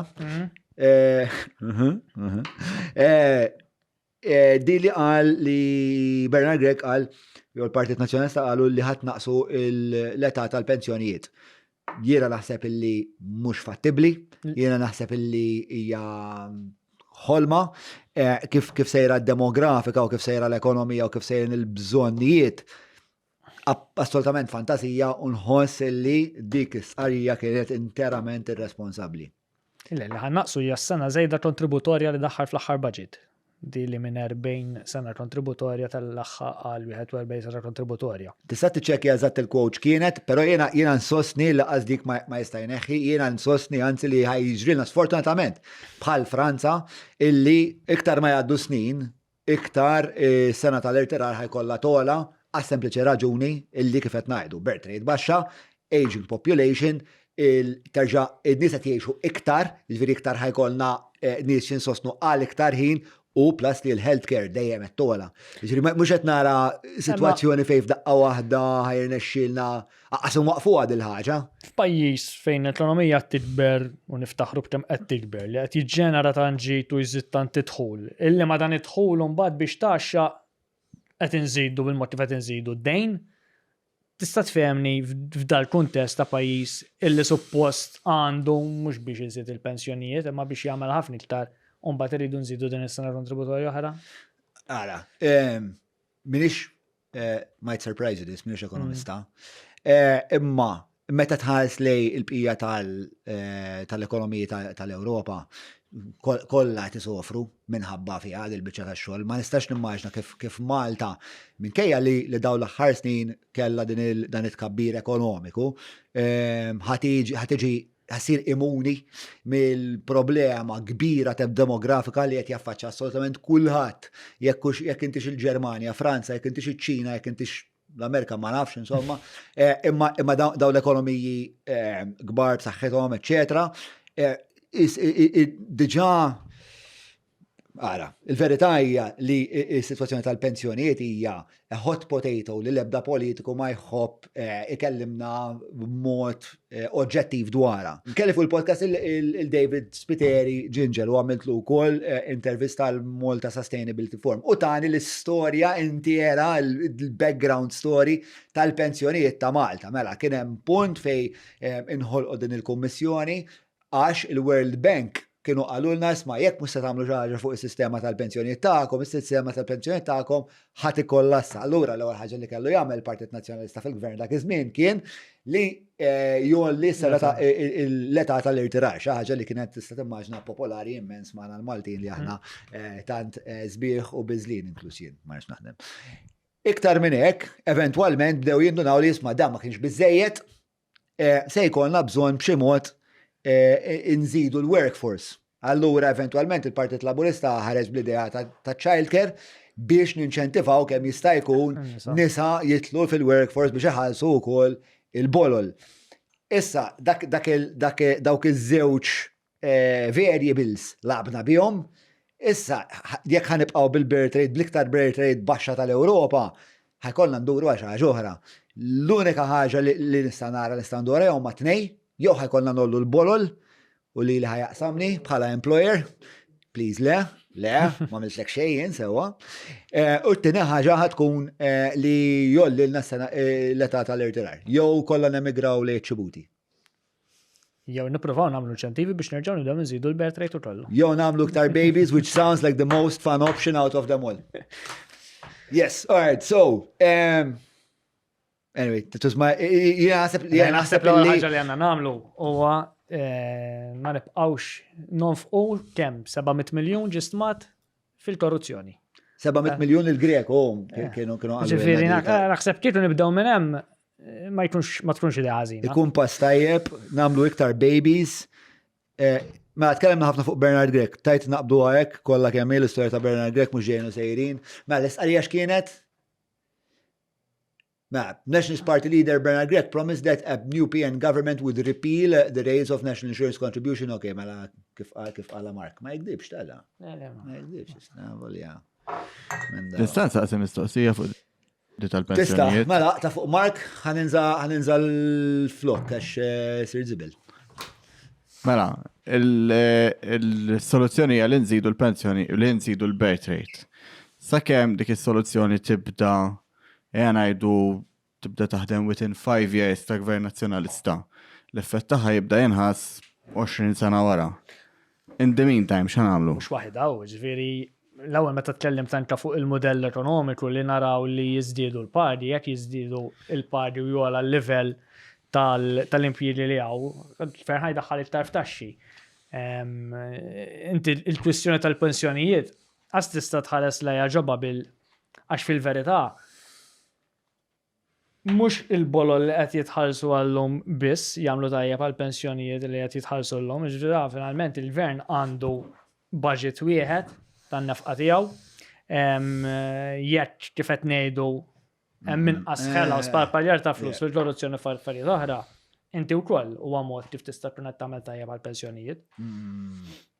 Nafx tajt. Nasib kien hemm żmien fejn kien hemm kitty spex ta' nimmaġna. Aħjar saqsejn għal David fuq għadi. Immaġna kien hemm żmien kien hemm kitty li l-bolol li kien hemm rabta diretta bejn il-bolol u l-pensjoni u l-welfare state. Dizmin illu li jimbidel kollox għal fond konsolidat jidherli. Mhix xi ħaġa reċenti. Sewa. Finalment ħanejlek kif bdiet. Tista' tkun katastrofika l-affari ġifieri. Realistikament tista' tkun katastrofika ġifieri jekk inti jkollok pensjonijiet li mhux qed ilaħqu mal-cost of living. Mhux hekk. Ikollok sitwazzjoni fejn kollok xebba faqar fil-pajjiż ta' nies li ma jistgħux jaħdmu, Ġifieri għandek kollok dipendenza qawwija, kollok xebba miżerja u probabbli aħna niblaw, ġifieri. Mela, tlaqna li speċta l-analiżi politika, l-ewwel bdejna nitkellmu ftit dwarha, konna qed ngħidu dwar il-polls kif sejrin. U inti tħoss illi bħalissa qegħdin sitwazzjoni fejn tridu tipperswadu iktar minn dawk il-100,000 ruħ essenzjalment li qed jgħidu mhux se jivvutaw sewwa. Però m'hemmx dik iċ-ċaqliqa. Fl-istess ħin bħalma attenti tajjeb biex rajna ma nafx kemm storja ta' korruzzjoni, rajna demographic shift f'daqqa waħda Malta saret wieħed minn kull 5 minn nies barrani li hija xi ħaġa li l-ebda Malti qatt ma qalu l-isma' dak se jiġi taw f'daqqa waħda hekk ġralu, kellna assassinju ta' ġurnalista. Imma il-Partit Nazzjonalista xorta għadu trailing. Ġiri minkejja din il-katastrofi kollha. Fundamentalment, il-problema x'inhi? U inti għad li spiex ta' għadkom ma perswadejtux li tistgħu tmexxu, ma kif ħatamlu għad il-ħaġa? Milli nippreżentaw viżjoni b'mod forsi wkoll daqsxejn iktar ħanejt kreattiv fil-li tażalanti iktar nies, ġifieri naħseb difett li għandna huwa li aħna kultant fejn jidħol bħal nużar kelma marketing, weħilna fuq modelli tradizzjonali ta' kif inwasslu l-messaġġ u mhux qed narfu li s-soċjetà nbidlet anke l-mod kif tikkonsma l-informazzjoni u naħseb dik hija xi ħaġa li rridu naħdmu fuqha u qegħdin naħdmu fuqha mal-ewwel darba wkoll naħseb jew almenu minn kemm ilni involut fil-partit jien minn 3 sentejn u ftit aktar milli potenzjalment issir elezzjoni għandna diġà xi ħadd li qed jittoordina l-programm elettorali li ħankunu qed immexxu l qudiem, George Vidal Zammit, illi ġie appuntat mill-kap biex verament issir konsultazzjoni wiesa l-programm elettorali li nippreżentaw il-poplu. Palissa attivament qed tkellmu lin-nies intom? Ejja, numru tal-laqgħat għaddejjin, jiena nafax involut fuq is-settur tiegħi, kulħadd bis-settur tiegħu. Kollox qed jiġi koordinat minn George, nsellimlu minn hawnhekk biex eventwalment il-programm li noħorġu bih ikun programm li imbena man-nies u mas-setturi li ħajkunu. X'qed jgħidulkom bħalissa nies, x'inhu l-iktar affarijiet li jixtuqkom it-tejbu? Ifhimni, l-concerns kbar tan-nies huma primarjament l-immigrazzjoni, situazzjoni ta' traffiku u l-għolli tal-ħajja. Ġifieri naħseb dak huma l-iktar 3 concerns fuq livell globali, però mbagħad meta tibda tidħol f'livelli settorjali ħadibda tiltaqa' ma' concerns oħra. Jien naf jekk tiltaqa' man-nies illi joperaw fis-settur ta' trasport bil-coaches jew ta' dawk li operaw bil-white plates hemm concerns tagħhom illi ikunu jixtiequ li l-Partit Nazzjonalista joħroġ miżuri li jindirizza problemi li qed jaffaċċjaw huma. Jekk ħajdin iltaqgħu ma' ħaddiema jew ma' ħaddiema li jaħdmu pereżempju mal-kontratturi, mal-gvern, dawk għandhom concerns oħra illi jixtiequ li jiġu indirizzati. Imbagħad kull settur tibda issib jew tara x'inhuma l-aspirazzjoni tiegħu x'inhuma l-affarijiet li jixtieq jara jmorru għall-aħjar. U dak huwa l-eżerċizzju li jkun qed isir għax inti ma tistax tibqa' biss fuq livell nazzjonali u wiesa' meta hemm ħafna interessi jew aspirazzjonijiet li dak li jkun qed jarhom biss fis-settur tiegħu għax huwa s-settur li qed jaħdem fih kuljum u li qed ikollu jaffaċċja ta' kuljum u li inti trid b'xi mod torih li inti dak qed tisimgħu u ħadd tagħmel xi ħaġa biex tejblu ħajtu wkoll. Fuq l-ekonomija, tajdu ħafna li għanna bżon spiex nbidlu l-modell ekonomiku, nafu li għaw problema ta' overpopulation u stress bit fuq l-infrastruttura hija xi ħaġa li turta ħafna nies għal ħafna raġunijiet għal spettru vast insomma ta' raġunijiet. Però minix nifhem eżatt tipo x'mudell ekonomiku qed tipproponu. Ara aħna konna individwajna 10 setturi ekonomiċi li nixtieq li dal-pajjiż jimraħ fihom. Jinvesti fihom biex finalment issir shift ta' numru ta' ħaddiema mill-impjiegi li għandhom illum għall impjiegi li jistgħu rendu aktar f'setturi oħra billi jkun hemm reskilling u billi jkun hemm din hija xi ħaġa li għamilna fil-passat. Jiġifieri l-Partit Nazzjonalista fil-passat kien wieret ekonomija fid-diżajnijiet illi kienet pereżempju l-manifattura kellek ħafna nies jaħdmu fil-fabbriki tat-tessuti.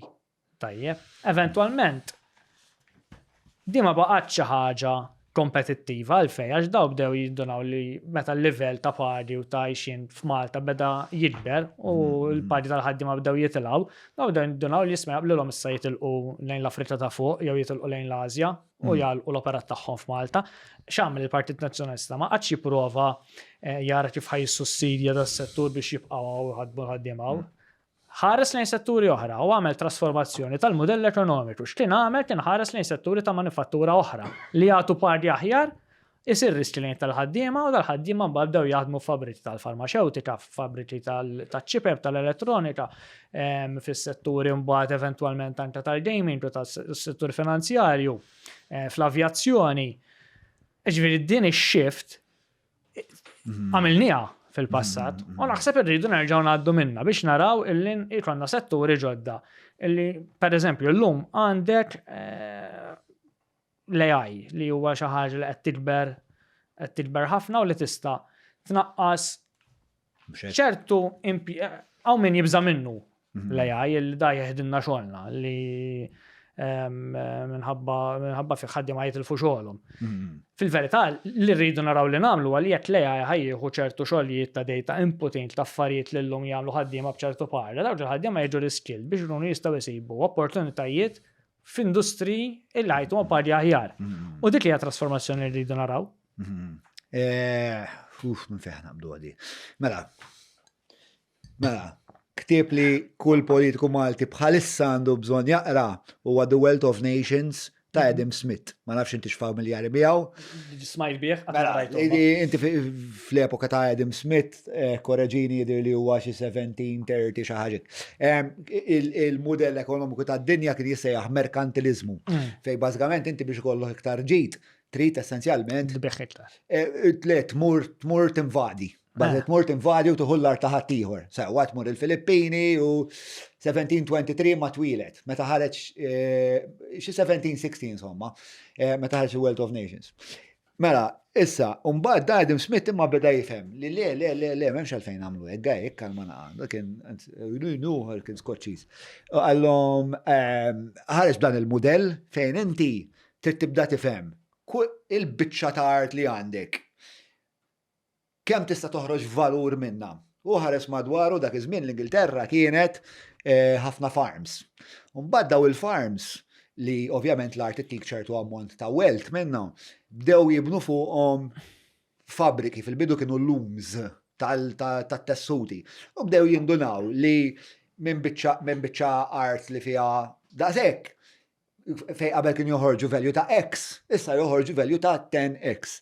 Allura fehmu li inti dejjem tista' taħseb naqra iktar u tajt, ora dil biċ-ċart kif nista' dejjem noħroġ iktar value minnha. Issa għalina hija super pertinenti din il-ħaġa għalfejn għax aħna art m'għandna xejn. Sew aħna għandna vera ftit. U dik il-ħaġa fil-fatt Smith u l-kontemporanji tiegħu jgħidu ir-raġuni għalfej l-Ingliżi eventualment kienu pionieri fil-revoluzzjoni industrijali għax kienu limitati ħafna fl-art li kellhom. Ara ċiniżi minkejja li kienu kapaċi, kienu jafu ħafna mezz, filosofija, eċetera, ma kellhomx dik l-inċentiv għax huma farms tista' kemm tara għajnejk tista' tibqa' tagħmel. Però peress l-Ingliżi kienu gżira, kellhom bil-forsi jifmu lim teknoloġija għandhom bżonn biex jistgħu jkunu dejjem iktar kompetittivi u minn hemmhekk ħarġu l-innovazzjonijiet kollha insomma li waslu għall-Industrial Revolution. Dan kollu biex nifmu illi il-ħsieb għandu jkun kemm tista' toħroġ value inti minn as little as resource as possible.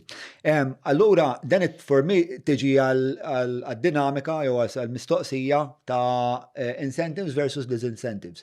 Lim, anka x'miena libertarian bħalek, lim industri se jinċentiva, għax ma tantx favur is-sussidji, kważi xejn minn favur is-sussidji, versus lim industri se disinċentiva. Mela hekk għandek passaħħa tal-argument wis kostruzzjoni, per eżempju, jew per eżempju lukandi illi daw joperaw bħafna kemm jista' jkun nies barranin.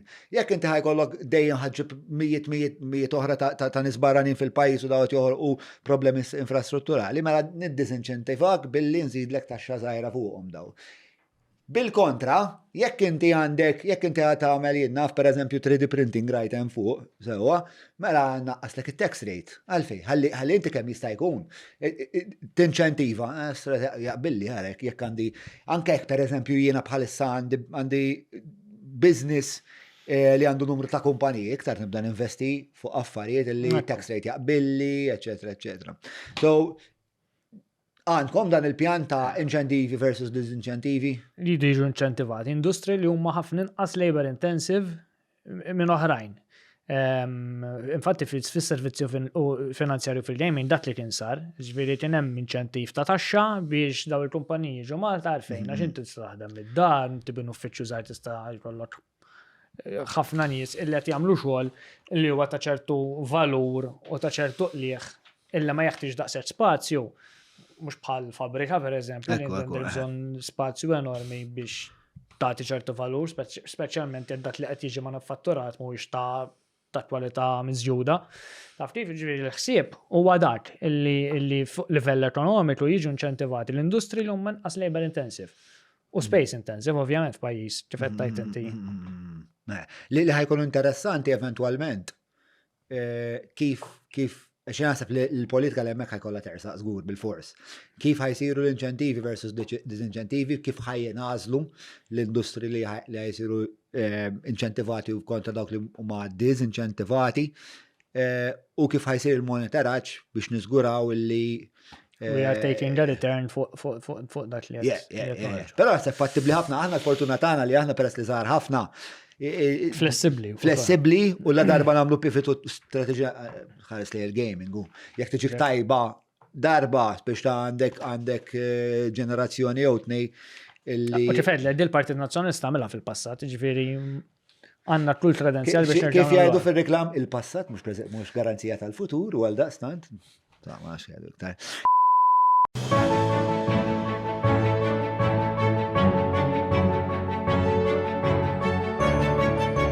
Il-ħobża tal-Malti, il-ħobża tal-Maltin, minant il-Maypole. Mela, fejkonna, ħabib tiegħi. Mela. Ejja, Bernard Grek. Semmejna l-Vitals l-ewwel. Kif nu Bernard, right you? All right, suppost. Mela, għalfejn għandu trust rating daqshekk baxx? Għalfejn għandu trust rating daqshekk baxx? Hemm ħafna fatturi u ġifieri l-ewwel nett tal-mod. Nibda minn affarijiet li forsi mhumiex fil-kontroll tagħna. il-mod kif jiġi rapportat fix-xandila u semmejna li tara. Imma nazzjonalisti sejrin il-qoddim u Bernard Grek qed jibqa' fejn kien essenzjalment. Il-Partit Nazzjonalista qed jirnexxielu jikseb iktar fiduċja, le? Però Bernard Grek wieħed minn kull 4 min nies f'Malta biss jafdaħ biex imexxi l-pajjiż. Inti wieħed minnhom? Jiena nafdaħ, jiena nafu mill-qrib, huwa persuna li jisma' ħafna, huwa persuna li kapaċi jġib in-nies flimkien. Naħseb fil-Partit Nazzjonalista rnexxielu itejjeb ħafna is-sitwazzjoni llum bla tlaq li ngħid li għandna grupp parlamentari fejn nikkoordinaw ħafna naħdmu flimkien ħafna ma għandna l-ebda forma ta' problema bejnietna. Isir ħafna xogħol. Ma forsi hu medjatur sensar tajjeb imma mhux mexxej tajjeb, forsi huwa tajjeb biex jaqgħad wara l-kwinti, però mbagħad xi joħroġ hemm barra u jippreżenta ruħu għall-poplu u jipperswadih illi huwa l-persuna li għandu jmexxi dan il-pajjiż. Ċarament mhux qed jipperswadi. U ara, jippreżenta ħafna l-kunċett ta' tim, u ġifieri naħseb ukoll ta' bħala pajjiż din l-idea li kultant għandna li kollox jiddependi mill-mexxej li kważi nippretendu li jkun il-messija perfett u kważi nħarsu li u kulħadd jobdi milli jgħidu kollox kif jgħidu. Dik hija xi ħaġa li telfet lill-pajjiż fil-passat. U naħseb Bernard huwa bniedem li jemmen ħafna fil-kunċett ta' tim. Qed jinbutta ħafna dan il-kunċett u bniedem li rnexxielu tifetlek. Jolli ħafna anka, ġab riżultati issa, orrajt, il-Partit Nazzjonalista mhux fuq qudiem imma s-sena oħra il-Partit Nazzjonalista ġab l-aħjar riżultat li ġab fl-elezzjoni tal-Parlament Ewropew, temmilhom isiru l-elezzjonijiet. Qatt ma ġibna dan ir-riżultat. F'ħafna kunsilli lokali wkoll ġibna riżultat illi irbaħna l-autoritajiet għall-ewwel darba kienu l-autoritajiet fejn żidna. Naqblu. Il-mistoqsija tiegħi hija forsi iktar akuta minn hekk. Hija li kieku m'hemmx Bernard Grek, li kieku hemm mexxej li huwa aktar karizmatiku, li kieku kellkom il-verżjoni Obama tan-nazzjonalisti, jew li kieku kellkom il-verżjoni JFK tan-nazzjonalisti. Għax vera li kollok tim huwa tajjeb, ma li kollok leader li jkun karizmatiku. Jiena naħseb pereżempju fl-MPs rajt huwa b'Mezzola. Diffiċli twieġeb mistoqsija ipotetika kieku kien hemm dak konna nkunu aħjar, konna nkunu war. Ma nafx ngħidlek. Mhux ħaġa ġurnata ma fis-sens li mela għandek tim li diġà sejjer tajjeb. Sewwa, issa li kieku ma dak it-tim iżid karattru li huwa karizmatiku li huwa li ma jkollux dan it-trust rating. Il-probabilità hija li t-tim ħajmur ħafna ħjar. Jista' jkun li ma kienx ikollok it-tim sejjer tajjeb laqqas kieku kellek xi ħadd ieħor, jiġifieri diffiċli twieġeb tispekula x'kien jiġri li kieku kien hemm dik jew li hemm ieħor.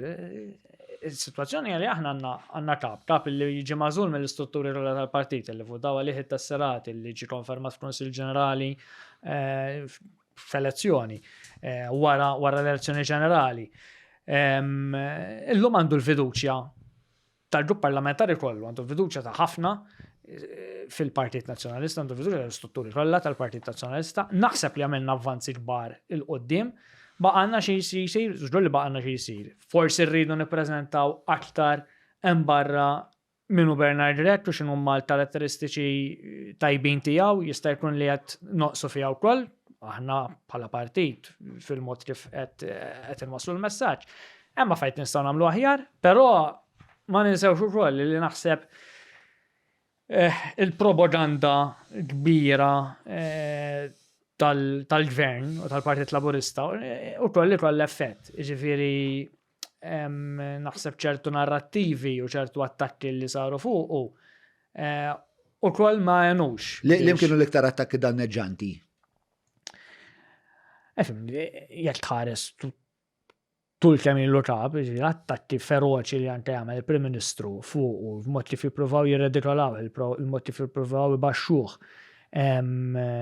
Naħseb hemm strateġija maħsuba biex jippruvaw ibaxxu mill-valur tiegħu bħala kap jew bħala potenzjalment Prim Ministru. Illi b'xi mod jew ieħor dik il-propaganda għax anke wkoll hemm ħafna riżorsi warajha irnexxielha tasal. U rridu niġġilduha. Hija raġunata ma li l-opponent tiegħek jekk huwa makak politikament l-ewwel ħajattakkalek il-mexxej jipprova jimminalek il-mexxej. Sta l-mexxej illi jilqa' dik il-kritika, ġestija, jew il-partit biex ġestija u joħroġ minna preferibilment aħjar minn qabel. Hija normali. Hija normali, hija parti mid-dinamika mill-gwerra politika. Hija normali, però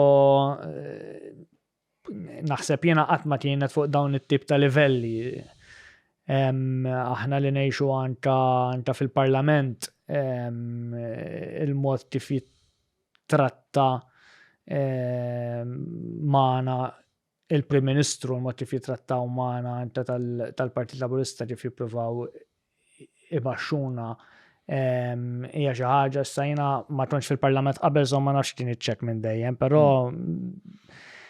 hemm ċertu. Meta tajt jippruvaw baxxuna hemm ċertu anke nuqqas. X'forma tieħu din hija intimidazzjoni. Hija forum ta' intimidazzjoni, ġifieri u l-Prim Ministru li pran fosthom isu playground bully jew ġifieri li mbagħad insibek jekk trid noħorġu barra. Diġenwinament għala. Kontem ma smajta? Kontem u riċentament għalli li b'mod ieħor tgħid mhux se nibża minnek għax sempliċement meta kienu jissemmew dawn dil-kwistjoni tal-inkjesti u dil-proposta tal-riforma fl-inkjesti għaw dal-Bill 125 u jiena għamilt komment illi qed tibża mill-inkjesti għalhekk qed tressaq dan il-billu. Da tgħid mhux se nibża minnek, tgħid mhux se nibża minnek, reġi minni m'għandekx fejn tibżej m'għandi poter nagħmilha xejn. Imma mill-maġistrati hija tibża. U t-tweġiba tiegħek x'kienet? Xejn di li għetlek. Ġifieri, u bad beda jeddidni li jista' nfittxek, ma nafx għal xi kienet jirreferi, probabbli għal xi ħaġa li semmejt fil-ġażin. Però fil-ġażin meta konna ma nistax niftakar x'kienet, però għalli ħanfittxek ma fittex xejn ta' ġifieri. Però jien nipprova nimmaġina xi Prim Ministru bħal Lorenz Gonzi jiġi pruħu b'dan il-mod fil-Parlament, ma jrnexxilix, ġifieri. Smajtek ħafna drabi tajt li l-grupp parlamentari u l-parlament insomma ħakem mill-kriminalità, mill-kriminali. Sidden il-kriminali għandhom ċertu tendenzi li forsi mhux se jfittxek u jsib xi ħaġa jew ma jistax ħamġek, però l-kriminali għandhom modi ieħor kif jaslu għalik. Tinkwitak dik? Nkun onest, ikun hemm momenti fejn kollok ċertu biża'.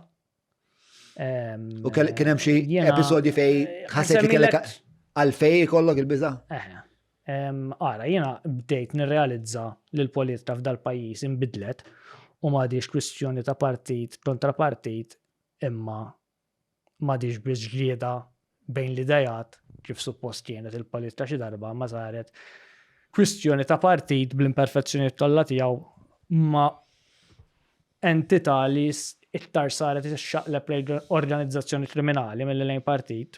Kien fl-2017 u għadni niftakar kienet ħarġet storja dak iż-żmien l-ewwel kien tkellem Chris Said fil-Parlament fejn kien insinwa illi hemm nies li mhux qed jitressqu b'akkużi ta' droga għax kien hemm intħil mill-politiċi jew ministri bil-politiċi. U mbagħad kienet ġiet ippubblikata storja fil-Malta Today fejn dawn kienu qalu illi kien hemm persuna li kienet inqabdet bid-droga f'Għawdex, tfajl li kienet inqabdet bid-droga f'Għawdex, din kienet tat statement il-pulizija, fl-statement kienet semmiet min kienu ż-żewġ traffikanti illi kienu tawa droga fost oħrajn u eventwalment il-missirijiet ta' tnejn minnhom kienu iltaqgħu ma' żewġ ministri tal-gvern, il-Ministeru ta' Għawdex bejn 11 u s-sija u nofs ta' filgħodu ta' ġurnata partikolari. Wara dik il-laqa, il-pulizija kienu bagħtu għal din it-tfajla u din kienet bidlet l-statement. Din kienet l-istorja kienet teret fil-Malta Today. U bħala Partit Nazzjonalista. U l-Malta Today kien ħareġ kollox, anka li kien hemm dawn il-laqat, anka li nbidel l-statement kollox. Dik, l-istorja ma kienx ħareġ ismijiet ta' minn huma, però kienu qalu li jafu minn huma. Anka l-ministri kienu jafu minn huma? Ma nafx kienu xħarġu ismijiet ta' ministri fl-istorja dak iż-żmien. Wieħed forsi jista' jipprova jsiba, però eventwalment Ma jisaba.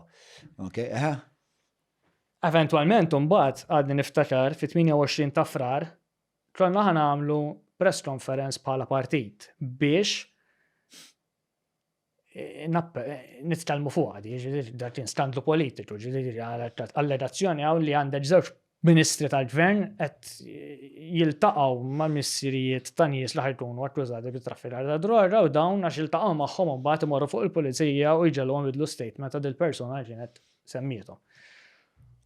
U jien dak iż-żmien kont kandidat, ma kontx membru parlamentari, però dak iż-żmien fil-press conferences tagħna ħabta li kien hemm pereżempju żewġ membri parlamentari u kandidat li għadu ġdid biex antant aħna nibdew jkollok naqra dit l-esperjenza u jkollok naqra visibility nies kunu jafu minn ħajkunu l-kandidati.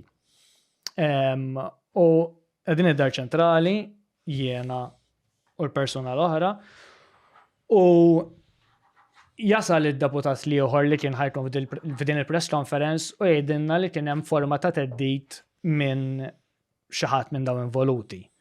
U kienet ittieħdet id-deċiżjoni dakinhar illi ma nagħmlux il-press conference aħna, ma kienx saret, kienet ħareġet biss tqarrija mill-partit biex ma jkunx hemm tlieta minn nies li huma targets li qegħdin jattakkaw fuq din il-kwistjoni.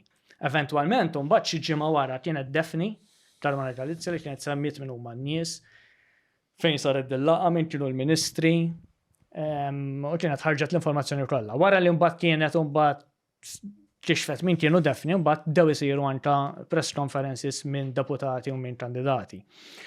Il-gvern ta' ġizmin kien sejjaħ inkjesta wara ħafna pressure mill-oppożizzjoni li għandha ssir inkjesta. L-ewwel kien appunta persuna li jekk kont tara l-profil soċjali tiegħu dak kien jadura l-Joseph Muscat. U mbagħad dal-persuna kien irrekkuża ruħu għax inserta li xatt minn nies involuti kien jiġi minn xi kollega tiegħu fil-ferm fejn kien jaħdem, u mbagħad il-gvern kien appunta kandidat tal-Labor biex jemexxi din l-inkjesta, l-inserta kien deputy chairman tal-Lens Authority u koll. Meta tajt inkjesta, x'tib ta' inkjesta? Inkjesta interna, inkjesta li tkun sejjaħ il-Prim Ministru, biex sejjaħ inkjesta, mhux inkjesta pubblika. Inkjesta interna fil- U laqqas inkjesta mill-maġistrat, kienet titlob li ssir inkjesta jappuntat li ta' minn nies u dawn jagħmlu dik il-forma ta' inkjesta. Però din l-inkjesta illi ma kienet sabet, illi kienet qalet li m'hemm xejn minn dal-allegazzjonijiet la kienet bwatet għan-nies involuti. Semmaġna inkjesta fuq allegazzjoni bħal din u ma tibaċċa nies involuti, la kienet bwatet għal Chris Said li kien semmi l-ewwel fil-Parlament, la kienet bwatet għal ħadd mill-ġurnalisti li kien tkellem, la kienet bwatet għas security details tal-Ministri, la kienet bwatet għall-Ministri infushom li qed jiġi allegat. Ġiet inkjesta, kienet inkjesta whitewash fit-tizja. U biex jagħmel l-inkjesta. Li ma kien hemm xejn. Sewa, u eventwalment ma fuq dilha ma kien tressaq ħadd fuq l-intħil politiku li kien sar f'dan il-każ. Dik kienet naħseb l-ewwel darba li ndunajt jisma' hawnhekk m'għadix hemm ċertu kompromessi li logħba ta' bejn ta' ideoloġiji u elettorali, eċetera. Umbat eventualment kien hemm anke l-protesti wara li qatlet Defni, dakin dal qed ngħidu frar tal-2017, Defni qatlet xi minn xhur wara. L-esperjenza l-oħra li kelli illi kienet nislet fija ċertu biża' li semmejt l-ewwel kienet meta kien hemm il-protesti ta' Defni u jiena kont tkellim dak iż-żmien, kont tkellim fl-ewwel protesta li kienet saret meta Keith Schembri ma kienx dera l-libel fil-qorti. Li kienet xi Novembru tal-2019, eżatt. Kont tkellimt f'dik il-protesta, tinsiex dak iż-żmien kien għadu Prim Ministru Joseph Muscat, kien għadu Chief of Staff Keith Schembri, ġifier dawn in-nies kien għandhom il-poter tal-pajjiż kollu f'idejhom. Kont tkellimt ċar dik il-protesta anke fuq kif Defni nqatlet mill-Istat finalment, għax l-Istat mhux biss naqas illi jipproteġija, imma x'meta l-Istat ma jieħux azzjoni fuq in-nies u fuq l-iskandli li qed tiċċef, dak kien qed jesponija.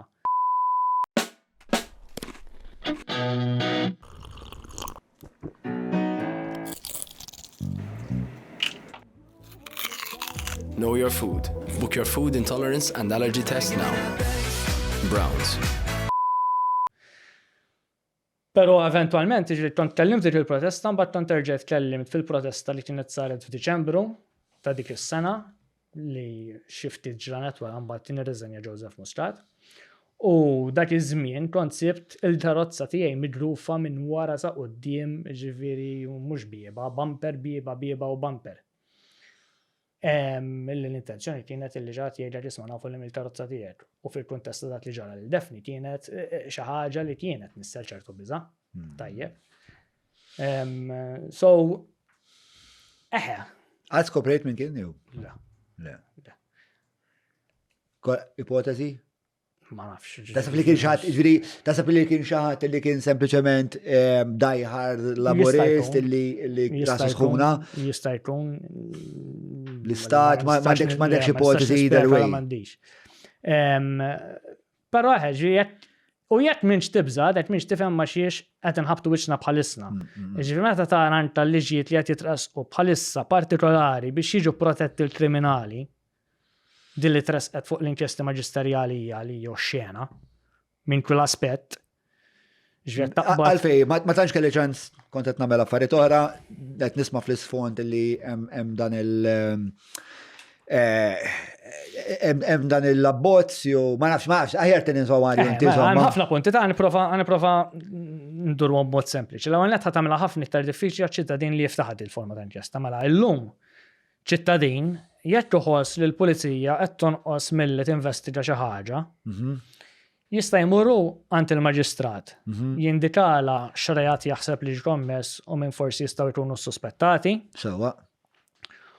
U idea bażi prima faċa ta' x'seta kien ir-rejat. Ġifieri jagħti indikazzjoni jisma' s-suspetti huwa minħabba fekk hekk u hekk. Il-maġistrat ma taqbadx tiftaħa. Ġidi l-idea li prova jxerret Roberta Bela li l-lum inti tistaqbad u tmur għand il-maġistrat u tgħid li John Mallia saraq €1,000,000 u tinfetaħ inkjesta fuq u miskin. Ma teżistix. Il-maġistrat ħatara inti x'qed tgħidilha, ħatara xi għalfejn prima faċa taħseb li trid tiftaħ inkjesta, ħatibgħat għal John Mallia, ħatara u x'għandu xi jgħid fuqha u mbagħad tiddeċiedi jisma' hawnhekk jista' jkun hawn suspett mela ħaniftaħ inkjesta. Jew tista' tagħmel kif ġara f'xi żewġ inkjesti li ntalbu riċenti li l-maġistrat iddeċida li m'hemmx bażi u mhux ħajftaħhom. Jiġifieri llum diġà mhijiex daqshekk faċli li ċ-ċittadin jiftaħ din l-inkjesta, issa x'irid jagħmel il-gvern iridet l-ewwel tmur għand il-pulizija. Sewwa. Jgħaddu 6 xhur. Il-pulizija jgħidu imorru għand l-Avukat Ġenerali jgħidu l-isma' sibnek hekk u hekk, inkomplu x'nagħmlu. U l-Avukat Ġenerali tara jekk għandek xarfejn tinfetaħ din l-inkjesta jew le. Issa jekk inti għandek xi ħaġa. U l-imħallef kif jidħol fiha amma? Jidher li wara 6 xhur għand imħallef trid tmur le? Għand l-imħallef trid tmur. U l-imħallef irid jiddeċiedi jekk tiftaħi jew le. Skużani, jiena xetlet l-Avukat. AG għatli. All right. Tal-Avukat Ġenerali biċ-ċoħra s-sena ġalija. Jew l-imħallef jiddeċiedi jekk il-pulizija tagħmel fl-investigazzjoni jidher li jew le. Issa, mela diġà qed nagħmluha iktar diffiċli għaċ-ċittadin li jiftaħ il-format inkjesta, apparti il-fatt li jekk inti dixxilja dis-suspett li għandek tinvolvi lill-pulizija nfushom, jew tinvolvi l-kummissarju tal-pulizija, inti għad minn ħadd tmur. Għand il-pulizija bil-fors tmur u tħalli s-6 xhur jgħaddu. F'pajjiż fejn kif bdejt nispjegalet l-ewwel, nafu li l-pulizija huma l-kollox kontrollati it-tmexxija tal-pulizija minn dak li jrid il-gvern. Ġidat l-ewwel periodu tagħha. Meta niġu separazzjoni tal-potieri f'demokrazija u forsi għak nkunu ftit tekniċi u pedantiċi ma hija importanti li nifhmu l-pedament tad-demokrazija x'inhi, ma nafx forsi ħandej u n-nies ukoll u forsi n-nies ħajdu ħajnet il-fom, nispera li le. U importanti li nifhmu li demokrazija suppost inti għandek il-potieri li huma maqsumin, għandek l-eżekuttiv, il-leġislattiv u l-ġudikatura. Il-problema bdi li qed nisma' ktajt hija li l-pulizija taqa' taħt l-eżekuttiv. Ġifieri fl-aħħar mill-aħħar il-pulizija hija tirrispondi għall-Ministru li jirrispondi għall-Prim Ministru. Jiġifieri inti biex tinvestiga, jekk tiddeċidi tinvestiga parti mill-eżekuttiv, titmur l-eżekuttiv. U dik mhijiex xi ħaġa ideali assolutament. U għalhekk u da dritt kien iservi ta' check and balance fuq il-pulizija. Tinsiex inti tmur tiftaħha di. Jekk il-pulizija ma tagħmel xejn. In the first place. U nixtieq nistotolja wkoll illi daw ir-raġuni li waraha mijiet ta' snin fehmna li daw il-poteri għandhom bżonn jinqasmu għax irdu jżommu check and balance fuq xulxin. Ħa nispjegaw sitwazzjoni bil-kontra biex forsi dak li jkun jifhem għalfejn importanti. Meta kien hemm il-każ tal-Prim Mħallef, jekk dak Noel Arrigo, kien importanti li l-pulizija jkun separat mill-ġudikatura, li l-kummissarju jkun separat mill-ġudikatura għalfejn, għax il-kummissarju kellu jkun check and balance fuq il-ġudikatura u dak iż-żmien ħadmet. Għalhekk inti għandek bżonn li jkun hemm din is-separazzjoni u għalhekk aħna bħala ċittadini għandu jkollna aċċess għatlet poteri separati, għax fl-axar mill-axar daw l-istituzzjonijiet mumiex qegħdin hemm biex aħna naqdu lilhom, daw qegħdin hemm biex jaqdu lilna. U biex jipproteġu lilna. U biex jipproteġu lilna. Mela, mela, dik hija problem number 1. X'aktar. Punt ieħor, f'daqqa waħda issa ċittadin mhux sempliċement irid juri li prima faċa hemm suspett li ġara xi ħaġa. Issa jrid kważi jieħu l-provi li huma ammissibbli fil-qorti hu. Mela, mux bizzejjed ħanġib l-eżempju banali illi ngħid lill-maġistrat isma' hemm bieb żgassat. Hemmhekk naħseb aħjar tinvestiga x'ġara. Le, issa rid immur jien niġbor il-fingerprints. Ċittadin m'għandu l-ebda poter jiġbor il-provi biex jieħodhom quddiem il-maġistrat u daw jitkejlu fil-kejl tal-probabiltajiet li qed nippruvaw indaħlu f'din il-liġi biex da jara hemm jekk ġabar il-provi ċ-ċittadin, il-maġistrat x'ajn mur jiġbor jagħmel. Xogħol l-inkjesta huwa li tippreserva l-provi. Mhux xogħol iċ-ċittadin li jmur jipprova jiġbor il-provi. Però bħalissa teoretikament taħdem jew jekk riforma ssir teoretikament taħdem illi jien ikolli suspett fuq persuna. Ikolli ċertu ammont ta' provi ngħidu reasonable suspicion, immur fuq il-pulizija u ngħidhom isma' guys, jiena għandi dan is-suspett. Huma f'dawk is-sitt xhur iridu jelevaw il-provi huma, jew jien irid imur għandhom bil-provi. Suppost il-pulizija ħadibda tinvestiga li hemm dawk is-sitt xhur. Sewwa. Suppost. Issa ovvjament jiena m'għandix dik il-fiduċja li f'kull każ minn dak li rajna f'dawn is-snin, f'kull każ il-pulizija ħad investiga dak li għandha tinvestiga f'suppost. Għalhekk kien hemm da dritt illi inti taqbes il-pulizija jekk tara li l-pulizija m'għamlet xejn u tmur dirett għand il-maġistrat imur jiġbor il-provi hu. Sewwa. Apparti minn dik għandek problema oħra. Issa f'daqqa waħda kull inkjesta li taqbes is-sentejn trid tieqaf il-maġistrat waslet fiex waslet u tibgħat kollox għand l-Avukat Ġenerali. U l-Avukat Ġenerali tiddeċiedi jekk għandix tkompli jew le. F'daqqa waħda neħħejna kollox l-indipendenza tal-maġistratura. Illi dijek derela l-inkjesta tbaqalax tiġbor, tbaqalax tinvestiga. Ma għadix tiddeċi baċ għandaljiet il-maġistrati tiddeċidi waħda, trid tibgħat kollox għand l-Avukat Ġenerali. L-Avukat Ġenerali li ma jindju f'każijiet oħra kull ma ġie għandha spiċċa sar jaf bih il-Prim Ministru jew il-Ministru. U ħadd iddeċidi l-ewwel qed ħassir taf x'sabet il-maġistrat s'issa. Immaġina dan il-każ jitratta xi politiku. Jitratta xi traffikant ta' droga li qrib ta' xi fil-politika u li ma jkellem xi fil-politika biex nużgħalek eżempju li ġraw. Mela da ħassir taf l-Avukat Ġenerali x'sibna s'issa, ħajsir jaf il-Prim Ministru eventwalment għax ġara fil-passat. U l-Avukat Ġenerali tiddeċiedi fuq il-maġistrat, jekk il-maġistrat komplix jew taqafx jew dak li għamlet hux biżejjed. U da japplika fuq kull inkjesta li qabżet is-sentejn. L-idea li hija importanti kważi aktar mill-affarijiet l-oħra kollha. Jiġifieri kull inkjesta f'dal pajjiż wara sentejn ħajsir jaf kollox l-Avukat Ġenerali li m'għandux l-indipendenza li għandu l-maġistrat huwa magħżul mill-gvern tajjeb u tkun li tiddeċiedi. Kemm inti konfidenti li ħarnexxilkom b'xi mod twaqfu dan il-perkors? Aħna qed nagħmlu l-almu kollu tagħna fil-Parlament. Qed issir anke pressjoni mis-soċjetà ċivili hemm barra hija xi ħaġa li qed jaqblu fuqha il-partiti l-oħra kollha, apparti il-Partit Laburista għax tkellmu il-Momentum, tkellmu l-ADPD, kull partit f'Malta tkellem kontrija dir-riforma ħli fil-Partit Laburista. Tkellmu ħafna mill-korpi prostituiti, tkellem il-Chamber of SMEs, tkellmet il-Kamra, il-Malta Chamber. tkellmu ex-prim imħalfin illi s-saddi attak faxxista ieħor mill-Labor u l-attualiti tiegħu fuqhom għax qisu dal-pajjiż it-tazzarda dikriti tal-gvern kellna Ministru tal-Ġustizzja li jaqbad individwu ex-prim imħallef għax tkellem inqabdu xi ħadd mill-gvern jiġbor il-kummenti kollha li dan qatt tagħmel f'ħajtu jitriti tal-gvern u niġu poġġuhom fuq il-mejda tal-Kamra fil-Parlament biex nuru għat-tara da kemm il-darba triti tal-gvern qatt ma rajt azzjoni faxxista daqsdi naqbdu individwu u nfittxu nuru lil kulħadd li jisma' għax il-messaġġ dak isma' titriti tal-gvern qed nieħdu kont.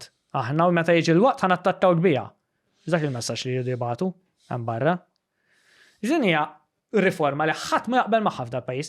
Issa fiha daħlu xi affarijiet tajbin illi hemm bżonn jidħlu, illi jekk hemm Road Investigation Bureau jkollu aċċess għal dak li sabet l-inkjesta biex ikun jista' jagħmel proposti rigward l-inċidenti ta' traffiku illi il-vittmi jkollhom iktar trasparenza fuq fiex waslet l-inkjesta u x'hemm mhux m'hemmx. Affarijiet tajbin, imma mhux nuża dawk l-affarijiet tajbin biskuża biex ngħid isma' intom qed tippruvaw twaqfuna milli nagħmlu affarijiet importanti. Grazzi tal-li tissegwu din it-taħdida tiegħi ma' Market Nisamut. Qabel ma nkompli nirringrazzja lill-sponsors li jagħmlu dan il-podcast possibbli dawn ma' ħbib tagħna tal-ISS, il-Maypole, grazzi ukoll l-SMS Mondial, l-Alberta, il-Browns permezz tal-Gatħet, il-Kutricol, Garmin kif ukoll personsfinancestool.com sali hawnhekk il-Alex Portelli, kif ukoll il-ħbib tagħna tal-Business Labs minn fejn aħna nagħmlu l-operat tagħna. Grazzi wkoll il-ħabib mhux grazzi, ma grazzi tal-mużika tajba. Grazzi tal-mużika tajba. Il-ħabib tagħna Matthew James bl-album tiegħu taraħek, kemmu sexy Matthew James. Kif ukoll wellbees.mt huwa l-post fejn jiena nagħmel ix-xejja tiegħi xi aktar sit effiċjenti. Plus li għandek l-scheduling huwa vera tajjeb u effiċenti 100 speċna. Il-podcast joħroġ kull nar ta' ħamis fid-9 u patreon.com/John Mallija u għal-post fejn inti taraħ qabel kulħadd. Għan komplu jien u Marketni Samut. Għandet nitkellmu fuq l-avukat ġenerali li f'daqqa waħda rridu ntuwa poter fuq il-maġistrati. Din hija l-istess avukat ġenerali illi meta ġi qudiema il-każ tat-Topo biex niftakru li kien persuna involut fil-każ tal-HSBC u nqabad bullet tal-pulizija kienet jiddawwa minn bullet tal-pulizija ġejja minn pistola ta' pulizija ġil ma kienx jamprova akbar minn di li dak kien qiegħed hemm u sparaw fuqu u kien madrub li spara 70 tir fuq il-pulizija, dil-avukat ġenerali ddeċidiet li twaqqalu l-akkuża ta' tentat taqtil hekk għax qal issa da ħajxed f'każ ieħor u mbagħad ma xeċ.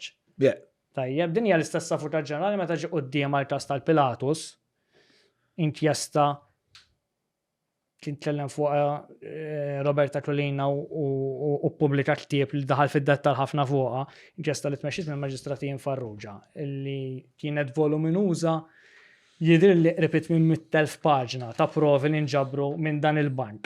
U l-ewwel ħaġa li tagħmel l-avukat ġenerali meta tiġi qudiema tibgħatha lura lill-maġistrat biex jiffirma ħiela page minn 100,000 paġna da jerġa' jibgħatielha u terġa' tibgħatilu lura biex jiffirmahom nagħmlu wara. U wara li jiffirma dawk il-ferem kollha biex ittawwal il-proċess, tajjeb, l-ewwel ħaġa li tagħmel tulli tibgħat lill-pulizija biex isibula raġunijiet biex ma jitresqux ċertu nies. Tista' timmaġina ħalli tkun tista' toħroġilhom minnu l-prosekwi. Jiġifieri dawn mhux ħajtresqu li qed tiġi challenge fil-qorti llum. U di taħseb nuqqas ta' gazz jew tixħim x'taħseb li għax ovvjament meta qed nitkellmu fuq kriminali ta' dan livell, qed nitkellmu fuq nies illi jimna fik noħdu n-nies tal-Pilatus, daw anke mis-sistema ġudizzjarja Amerikana rnexxilhom jaħarbu. Taf xettajt.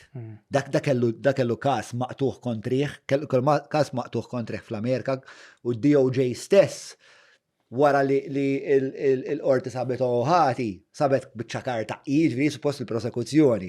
U għal tisma, nsejna n-prezentaw dil-karta, naħseb presna ma prezentajniex, naħseb il-kas ħajkollu jaqa' huma qaluha.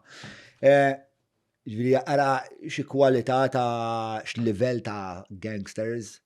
Jiena għalek ma nafx il-wieġbek. Jena urtat bija rappar l-istoria kollax, għax it-tip ta' nis li id-deċidejna namlu biznis maħħom u li f'daqqa waħda daħħalna fil-pajis, jena għandi dubji kbar ħafna, enormi ta' għandix il-rizorsi biex niddiljaw ma' dit tip ta' kriminalità, għax da, jien kultant inħoss illi aħna konna isu ċivilizzazzjoni li fil-kriminalità konna għadna fl-Stone Age, għadda sfaċċaw bl-spaceships u aħna għed niprofaw ningaraw il-ġebel li l-spaceship u l-spaceship ma jridx għadha l-ostra spaceship, bat jisparanna laser ġibna kollha d-duħħan. Nasib qegħdin f'dik iċ-ċirkostanza mhux tal-li daħħalna spaceship wieħed, tal-li meta tħares li tip ta' kriminalità li f'daqqa waħda daħlet f'Malta. Jiena l-ewwel darba li bdew jispjegaw li x'inhu ma' shell companies, niftakarni għamilt li sħiħ, kien ikunu batu li xeba dokumenti biex jispjegaw li meta kont għamil dak il-video tal-Panama Party ma nafx għax rajtu, dak għamilt li sħiħ ngħaddi bid-dokument mhux qed nifhem xejn. L-għada fil-għodu stempħet Marija, l-mara tiegħi hemm fil-flet jiena hemmhekk bil-boxers xar daqshekk sejjerek xejn ma fimt ma nafx ħanagħmel.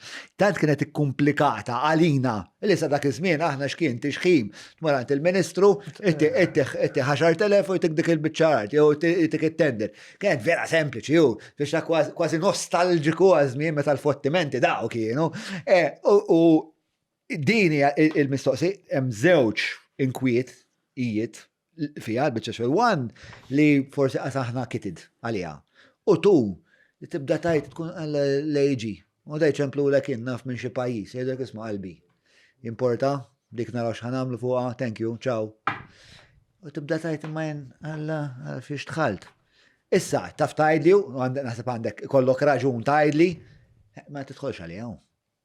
Titħolx għalija għanti, għed tifimni. Imma problema ili ġrat rapidament, ħafna rapidament u violentament. Li għandek raġun, huwa li m'għandniex il-rizorsi. U jiena kultant naħseb illi b'mod maħsub m'hemmx il-rizorsi biex dawn in-nies ikunu, speċjalment il-pulizija, ikunu jistaw jaqdu l-funzjonijiet tagħhom sew. U issa qed nagħmlu aktar biex jonqsu riżorsi, jekk irridu nsemmu parti oħra minn din ir-riforma tal-inkjesti, hija l-limiti li qed jippruvaw ipoġġu fuq l-esperti li tista' tqabbad il-maġistrat. Limiti fuq kemm tista' tonfoq u qed jaslu dwar kollox pereżempju il-maġistrat tista' tqabbad kumpanija ta' forensika, ta' accounting, tgħinha, tista' tqabbad biss individwi bħala esperti, issa ħafna mill-li jipprovdu dawn is-servizzi ta' forensika ikunu formati f'kumpaniji. U diet naslu dwar kollox. Anke tħares lejn il-korp tal-pulizija, u l-korp tal-pulizija attrezzat biex jinvestiga każi ta' frodi, ta' ħasil ta' flus, ta' dal-livell strutturat u organizzat, mhuwiex. Ja mhuwiex, u m'hemmx l-esperti, jiġifieri ġieli ir-realtà hija anzi naħseb li għal tal-apposta qed inħalluhom nieqsam ir-riżorsi biex qatt ikunu jistgħu. Jekk hemm min jixtieq jagħmel xogħlu sew, jagħmel xogħlu sew. Mela, ħanieħu digressjoni u nistaqsik mistoqsija pjuttost fundamentali. Inti għalfejn nazzjonalist? Għax nemmen fil-kunċett nemmen f'dak kollu li rappreżenta l-Partit Nazzjonalista f'dal pajjiż, fil-mod kif mexxel dal-pajjiż il-qoddim, nemmen fil-valur tal-libertà u fil-valur tas-sata ta' dritt u fil-valur tal-ġustizzja li huma prinċipji dejjem kienu fundamentali għall-Partit Nazzjonalista. Naħseb jekk kien hemm xi ħaġa li dejjem immarkatni minn dwan ta' konżar kienet anke l-fatt illi il-Partit Nazzjonalista kien il-partit li kien jemmen illi ir-rwol tal-gvern mhuwiex illi qed il-ħuta ma li qed il-qasba illi jiftaħlek l-opportunitajiet, jiftaħlek il-bibien biex inti tkun tista' timraħ u tasal fejn tixtieq bil-ħila tiegħek. Jekk Ma kif bdejt tkun interessat fil-politika?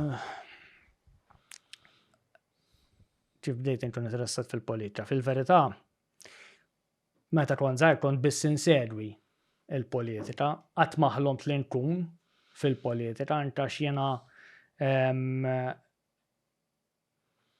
qabel meta kont għadni żgħar kont pjuttost mistħi, kont introvert ħafna,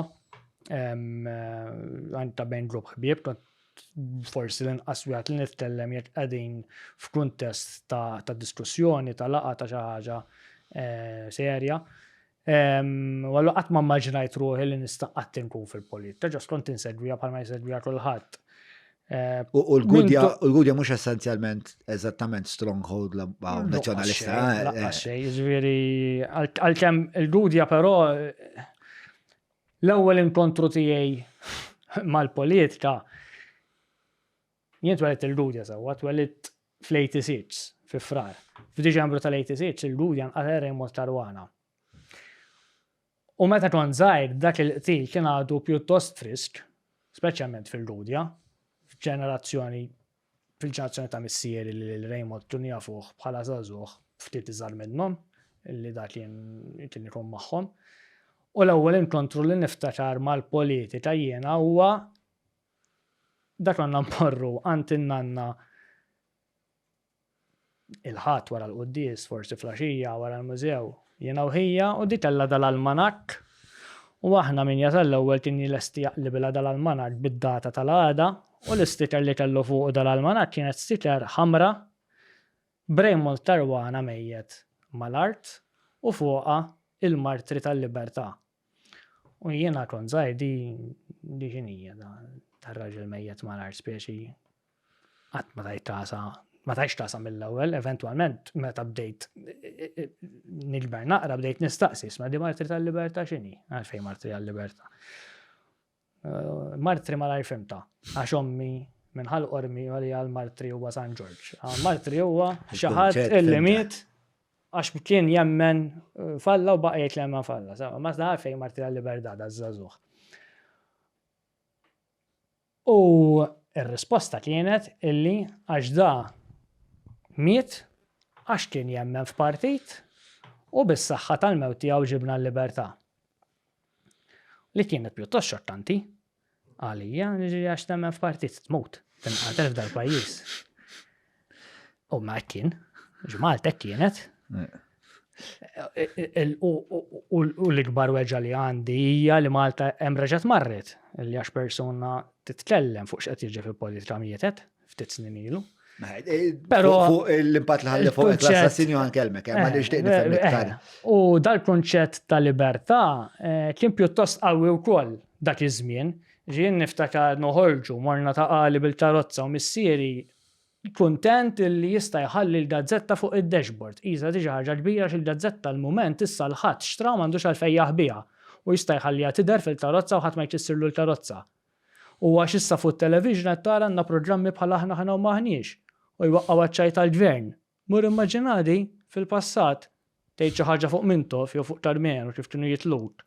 Mur immaġina fuq xandir li iwellet ġenerazzjoni soċjalista fejn ma stajtx issemmi l-isem ta' Defender Kadami jagħmlu xi ħaġa bħal li.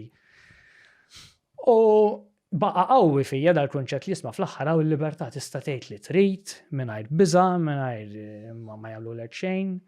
Anzi, issa tista' tasal fejn trid.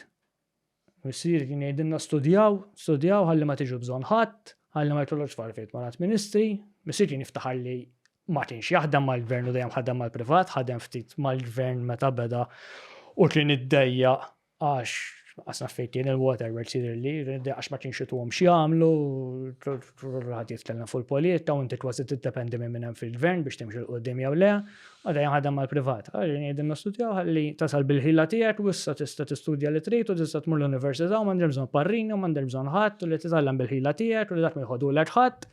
U tista' tiġradwa u tasal fejn trid. U daw il-messaġġi kollha kontribwixxew, ġifieri dak waqt li qed tisma' l-missiera jgħidlek dawn l-affarijiet, Raymond Caruana, il-mument fuq id-dashboard, qed jgħidlek li tista' tavvanza għax issa speċa dħaltu f'epoka ġejja. Dawn l-affarijiet kollha bdew jipperswaduk li forsi dal-partit huwa xi ħaġa li għandi nikkontribwixxi leha jew għandi nsir parti minnha. L-ewwel affarijiet illi tawni x'nifhem liħ il-Partit Nazzjonalista huwa l-Partit tal-Progress, il-Partit tal-Libertà, il-Partit li jista' jħallini nikber u nasal fejn irrid bil-ħila tiegħi mingħajr ma niġi bżonn nazzjonalist. Ġifieri jekk tistaqsini jeħed kont ngħid jien nazzjonalist. Konna nagħmlu logħba futbol l-iskola bejn meta konna form 3 sa form 5 bejn in-nazzjonal u min kien fil-klassi miegħi hawnhekk. Konna ninqasmu nazzjonalisti kontra laburisti, konna ma nagħta nazzjonalisti tajjeb. Ġifieri kont inqisuh nazzjonalist. Eventwalment meta mbagħad ġejt misti l-involviment tiegħi fil-Partit Nazzjonalista kien li mmur meetings sal-2003 meta konna fit-triq l-eletro l-Unjoni Ewropea kont immur il-meetings, nieħu pjaċir, forsi immur il-gazin qabel il-meeting, u issa dan il-ħolma li nidħlu fl-Ewropa, jkun iktar opportunitajiet għalina żgħażagħ, eċetera. U tħanna fl-Ewropa, u f'daqqa waħda kien hawn sens of relief li issa x'tħanna fl-Ewropa mhux ħajerġgħu jirrepetu ruhom il-vjolenza tal-passat u l-affarijiet li għaddejna minnhom u tal-pajjiż issa ħajmxi l qudiem. Infatti, sena wara li l-Partit Nazzjonalista baħdet l-elezzjoni tħallna fl-Ewropa kien hawn sens of relief mal-pajjiż kollu li issa m'hemmx aktar dan il-biża li nerġgħu morru lura l-passat. Li l-elezzjoni tal-MPs tas-sena ta' wara l-Partit Nazzjonalista kien telefon.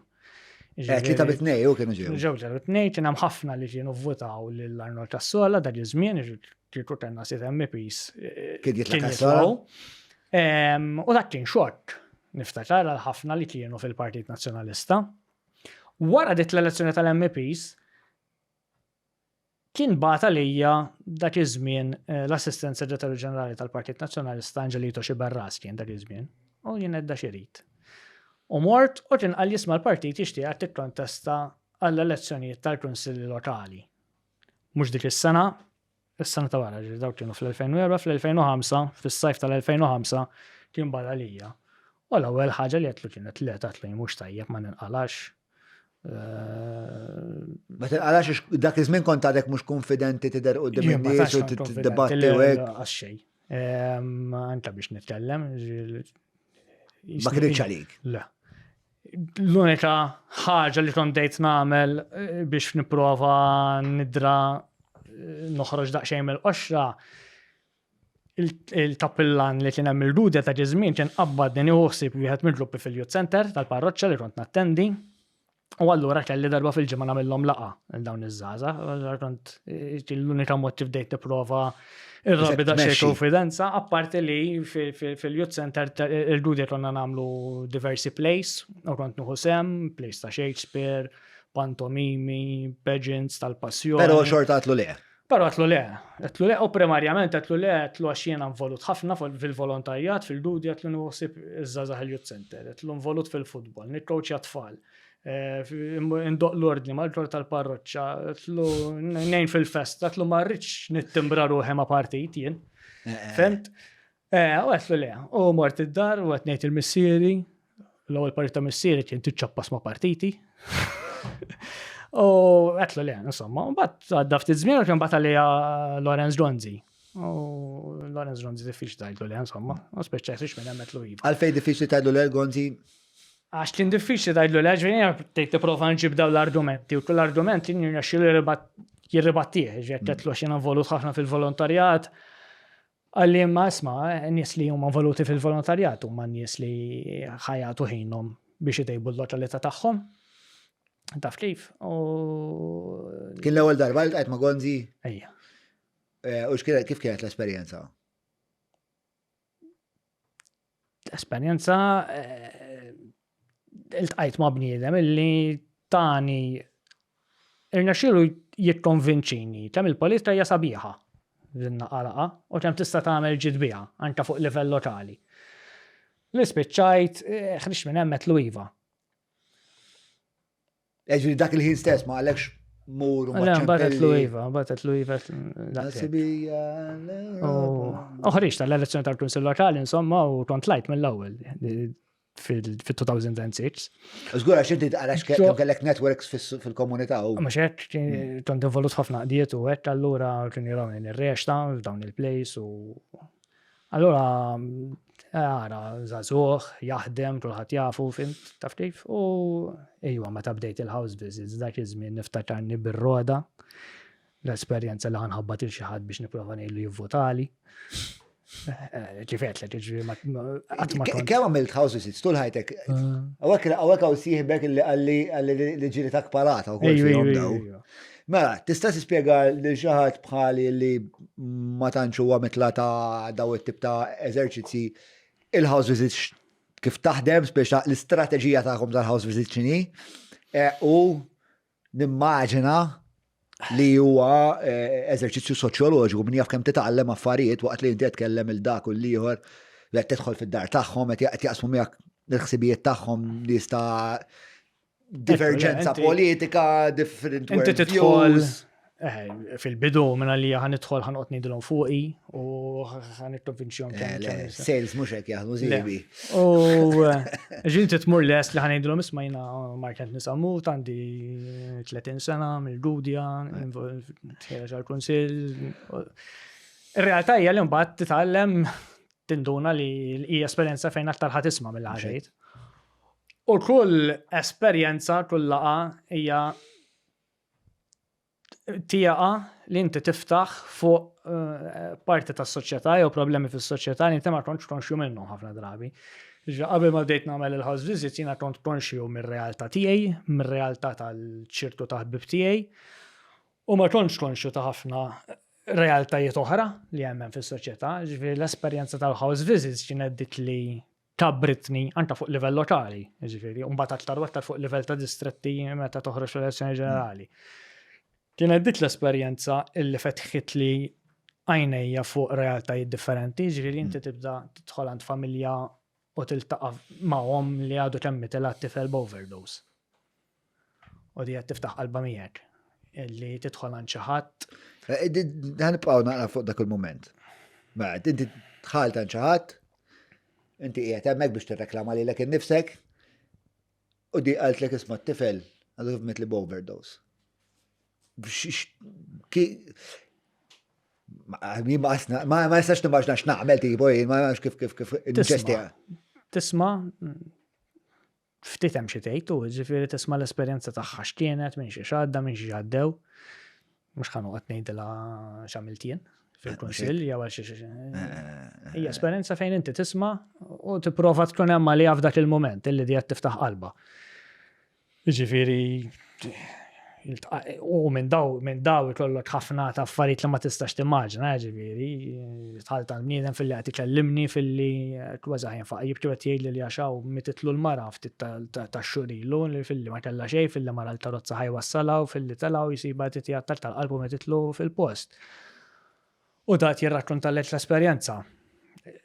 L-iktar waħda li vera ma tkunx nafx naqbad ngħid niftakarni nidħol għand xi ħadd li nsertajt kelli konoxxenza tiegħu konoxxenza naf wiċċu u kont ngħidlu bonġu minn x'imkien ieħor qabel, dak li hu t-tifel, u jiena dħalt insomma u poġġejt u qed ngħidlu ħanibda ngħidlu jereġ għall-elezzjoni ġenerali kienet dak iż-żmien.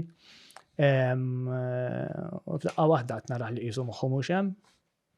Għatlu inta okej, għalli ma tantx, għalli għax għadna l-lum dal-għodu għalli għadna kemm sirna nafu li t-tifel li qiegħed ħdeħ mhuwiex tiegħi. U xejn, xtaqbad tagħmel, xtaqbad tgħidlu. Ġesu. Dik waħda mill-iktar. Il-background tiegħek, familjali tiegħek. Kieku kolli nipprova naqta', nimmaġna li intom pjuttost familja middle class, probabbli misirek għandu xi professjoni, l-edukazzjoni kienet importanti, l-knisja, speċa ġej minn probabbli ġej minn background, mort Santaga tanti. Ekku. Ġej probabbli minn background li daw l-affarijiet huma aljeni probabbli naqra lik. Mhux hekk, jiena. Ġej kien hemm element ta' culture shock qed nassumi. Parti minna iva hu.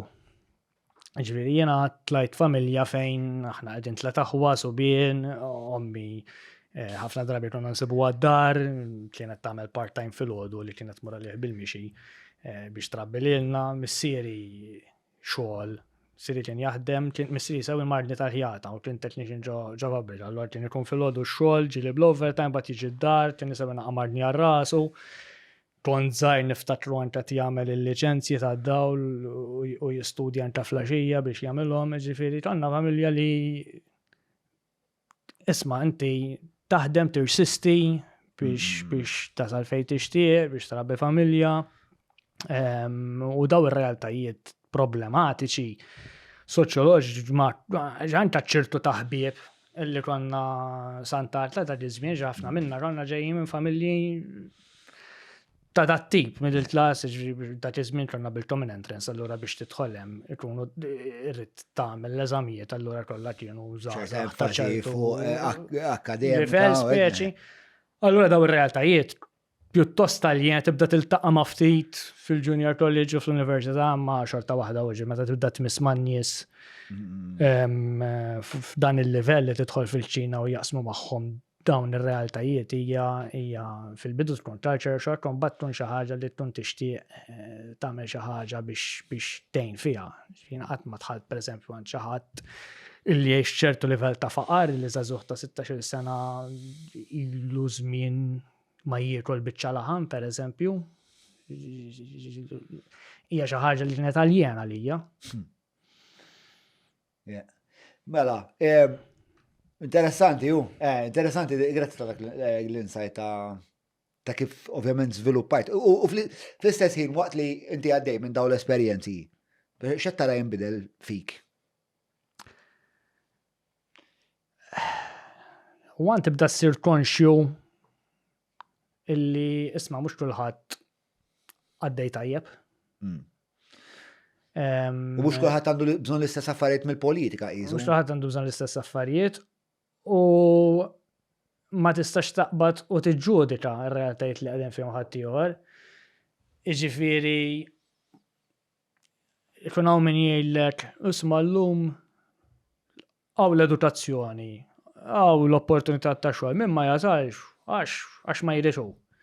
Issib min jiraġuna b'dak il-mod. Ir-realtà hija li jekk tgħaddi minn ċertu trauma jew tkun għaddej minn ċerta esperjenza jew tkun qiegħed f'ċertu sitwazzjoni soċjali, mhux inbilli għandek l-opportunitajiet tal-edukazzjoni jew ta' xogħol, mhux dejjem tkun faċli li jiġu aċċessati minn kulħadd ċertu affarijiet. Allura tagħmlek forsi persuna li tiġġudika inqas. Naqbel miegħek, però xorta nħoss illi hemm bżonn, again bħal ma kont qed nitkellem fuq il-family istituzzjonijiet, illi nagħmlu l-intelligenza sexy. B'xi mod nagħmlu li intik tagħmel perkors sa m'għandix edukazzjoni, imma li tagħmel perkors ta' edukazzjoni xi ħaġa faqa. Naħseb dik u xi ħaġa li tik ħafna saħħa, xi ħaġa li tik anke ħafna flus eventwalment qed tifhimni. Jien nħobb nirrelata ħafna l-istorja tal-mammi tiegħi li di social background daħna, ma nispjegalek. Imma bejja xiltaqat ma' ċertu teachers li qalu la ċertu affarijiet xaġa f'moħħa, bejja xanka kif inhi, inqarat minna kompletament dik is-sitwazzjoni u naħseb li hemm bżonn effort kbir ħafna illi nitlu fl-iskejjel u nitlu fil-komunitajiet u nempatizzaw ma' nis li qegħdin jisma' gaj vera Madonna vera qed jiġrilek id-dar ħażin daħna. Imma isma' u dil-għodda menna u dil-għodda ħaddana għax dik ħattik aċċess għal ħajja ħafna ħajja. U għandna bżonn għandna kważi ambaxxaturi li jitlu fl-iskejjel li jgħidu dawn l-istejjer u li jinsemenaw dawn ħsibijiet fit-tfal. U mhux issir darba fil taf kif issir b'mod għandna sistemiku. Isma' naf li xaġa li ovvjament. Naqbel 100% fuq għadiġi. Aħna ħanerġa' semmilek l-santaġġ ta' il-motto tal-iskola kien għallimni u ngħix. U rridu ndaħlu dal-kunċett li jisma' tista' tasal bil-ħila tiegħek, trid tikkompeti. Għanta dil-ideja li jisma tfal kważi għamantu nżommu il-pressure u l-istress il-bot minnom u kważi nżommu ġobozza. Jew li neliminaw kull forma ta' kompetizzjoni u fl-sports din nagħtu premju lil kulħadd. Huma konċetti li ħajja hija kompetittiva. And you have to try to be the best at something you'll have to do. Ġifieri, jekk għandek bżonn timxi l-qoddim aqbad xi ħaġa tgħallem u sir tajjeb fiha. Tox tista' nabgħid. U self-esteem li tagħti Jena kont naħdem il-ħabs, ħafna għamilt karriera, kont immur il-ħabs u nallem il-priġunieri żgħażagħ kif jagħmlu ir-rap. Fil-verità mhux hekk kont qed nallimhom, fil-verità kont qed nallimhom kif ifasslu ħsieb, kif niddibattu li ħsieb għandu jidħol fis-song li mle, għalfej, x'inhi metafora, x'jiġifieri li toħroġ quddiem in-nies u tippreżenta hekk. U kont tara, ġifieri kont tara ġimgħa wara ġimgħa dejjem is-self-esteem tagħhom jikber u partikolarment għax kienu jieħdu identità ġdida, ġifieri konna ngħaddu miljard, niftakar kont immur għalihom fil-blokka, ngħaddu miljard biex immorru għall music room. Waqt li għaddejjin miljard, tħoss li huma ħossu mela aħna li mmorru l-music room, bro. U mbagħad ikun hemm xi ħadd li qiegħed magħhom li huwa daw priġunier bħalhom, imma mhux parti mill-grupp, rapper. U issa li għandhom dil-identità ġdida mhux ta' id-delinkwent li daħala u ġew għax qabad jagħmel xi ħaġa, imma tar-rapper kien ħittihom ħafna self-esteem. Fil-fatt mbagħad kienu ċaqalqu, konna ċaqlaqna minn Kordin, konna morna fl-imwarrab hemm l-imtaħleb insejt eżatt fejn jiġi, il-Jors. U qed ngħidlek kont jien għax jiena miġnun mad-doffi eżaġerat, kont immur kważi kuljum, għamilt ħabta. U kont, kull darba li tiftaħ il-bib tal-ħabs, tiftaħ il-bib, kif taqbad il-bib, kif taħlek il-gardek, kont nżommu, tħoss il-bib sir. Bat tiftaħ il-bib, kif tiftaħ, kważi il-ħabs kollu, bis-sound system għaddejja, kont armajt l-on studio, u kienu għattaw, u daw kienu nis, nis taffu, diffiċli. U daw kienu flok, joqodu jiddillapazzaw, jew insomma jaħlu l-ħin. Kienu għattaw 8 sigħat, jiktbu hemm. U dik il-ħaġa, once li inti titgħallem li inti tajjeb f'xi ħaġa, inti inġinier, jiena nagħmel podcast, inti tħoss li l-identità tiegħek hija issa għandha valur aħjar. U dak is-self-esteem, dik il-kriżi ta' self-esteem, naħseb jiena vera tagħmel ħafna ġid meta tindirizza. U dit li hemm bżonn il-ħabs, jekk trid li priġunier għada pitada ħareġ minn hemm u ma reġax sar reċediv. Għandna l-ogħla rata ta' reċidivizmu ta' ħabsin li joħorġu jerġgħu jidħlu. Malta mhux kultura ta' biża' ta' bullying ta' intimidazjoni li kellna. U għandna ġvern għadu jiddefendiha dik il-kultura, anzi bl-arroganza kollha jgħidlek li l-liġdalli li kien imexxija hemm ħajibqa'. U l-ombudsman li għamillu rapport jgħidu x'qed jiġu meġġiex nattakkaw għax dak għamel xogħol minn wara l-Skrivanija. L-14 ir-ruħ li mietu fi żmien il-ġdalli il-ħabs responsabbli għalihom, il-Prim Ministru responsabbli għalihom il-Gvern. Għax inti jekk għandek rapport wara li oħra tgħid li dak kif qed iġibruhom għall-ħabsin. Għandek priġunier wieħed li miet, 2 li mietu, 3 li mietu u tħalli hemm. Mela kellhom bżonn imutu 14 biex tiċċaqlaq. Għalfejn taħseb żammu, x'kienet l-inċentiv? Ma nafx ngħidlek, jiena. Però li żgur li l-intenzjonijiet mhumiex tajbin. Għax ma jistax kollok intenzjoni tajba. Qed jiġru l-affarijiet għandek ma rajtx id-dokumentarju li għamlu Piazza Pardi u Endurance Pardi. Hija rajtu qasna frajtu xkollu jew biċċi. Ma rnexxilix naraf darba. Tara l-istejjer ta' nies bħal Colin bħal Kim. Li dawn kienu vittmi li kellhom online u ġew trattati b'dak il-mod. U parti mir-rabja li nħossa sistema tal-ġustizzja għajnta xilt qajt ma' nies il-ħabs, jiena għamilt żjarat il-ħabs u titgħallem ħafna mill-ħabs, għalija hija skola, tielet l-aqwa skola x'dun George Kane jgħid l-aqwa żewġ tejjel il-ċimiterju u l-isptar. Għasab it-tielet il-ħabs. Għax l-ewwel nett induna kemm hemm nies illi huma vittmi ta' ċirkostanzi aktar milli nies illi intenzjonijthom żiena, issa hemm nies żiena mhux qed ngħid li m'hemmx. U mhux qed ngħidlek li m'għandux ikun hemm il-kastig tal-ħabs. Imma hemm nies li huma vittmi ta' ċirkostanzi, hemm nies illi huma vittmi ta' sistema tal-ġustizzja li tfalliet għax tieħu snin. Ġifieri jiena issa noħra tqajt ma' bniedem illi kombinazzjoni għax kont mistieden proġett fuq enerġija rinnovabbli u l-inġinier li kienet joħsibu qal li s-software ta' di l-modju li qed nużaw għat-testing għamilha priġunier. illi għadu jem gradu engineer, għatlu vera, bħal engineer għatlu laqqani miegħu spiex, mart niltaqa' miegħu il-ħabs. U raqt jgħid li l-istorja ġiri da kienet jaffaċċa sentenza ta' xi ħaġa li għamel 12 sena qabel, relatata ma' droga. In the meantime da iż-żewweġ kellu tifla, gradu bħala inġinier, kien beda masters. 12 sena qabel arrestaw fuq xi ħaġa. Arrestaw fuq possess ta' droga ta' ċertu ammonti li kien jiġi meqjus traffikar. U kienet Għandu jaffaċċja. 12 sena diħelu il-qorti sa' Illi da kellu jipprova jfihem li t-tifla Madonna. għalfejn da ħajmur il-ħabs. U x'sentenza għandu? Naf li kellu appell riċenti għax appella fuq livell kostituzzjonali għax biex taxxa l-Avukat Ġenerali tagħna illi fejn jitlu ċertu kriminali tħalli kollox għaddej.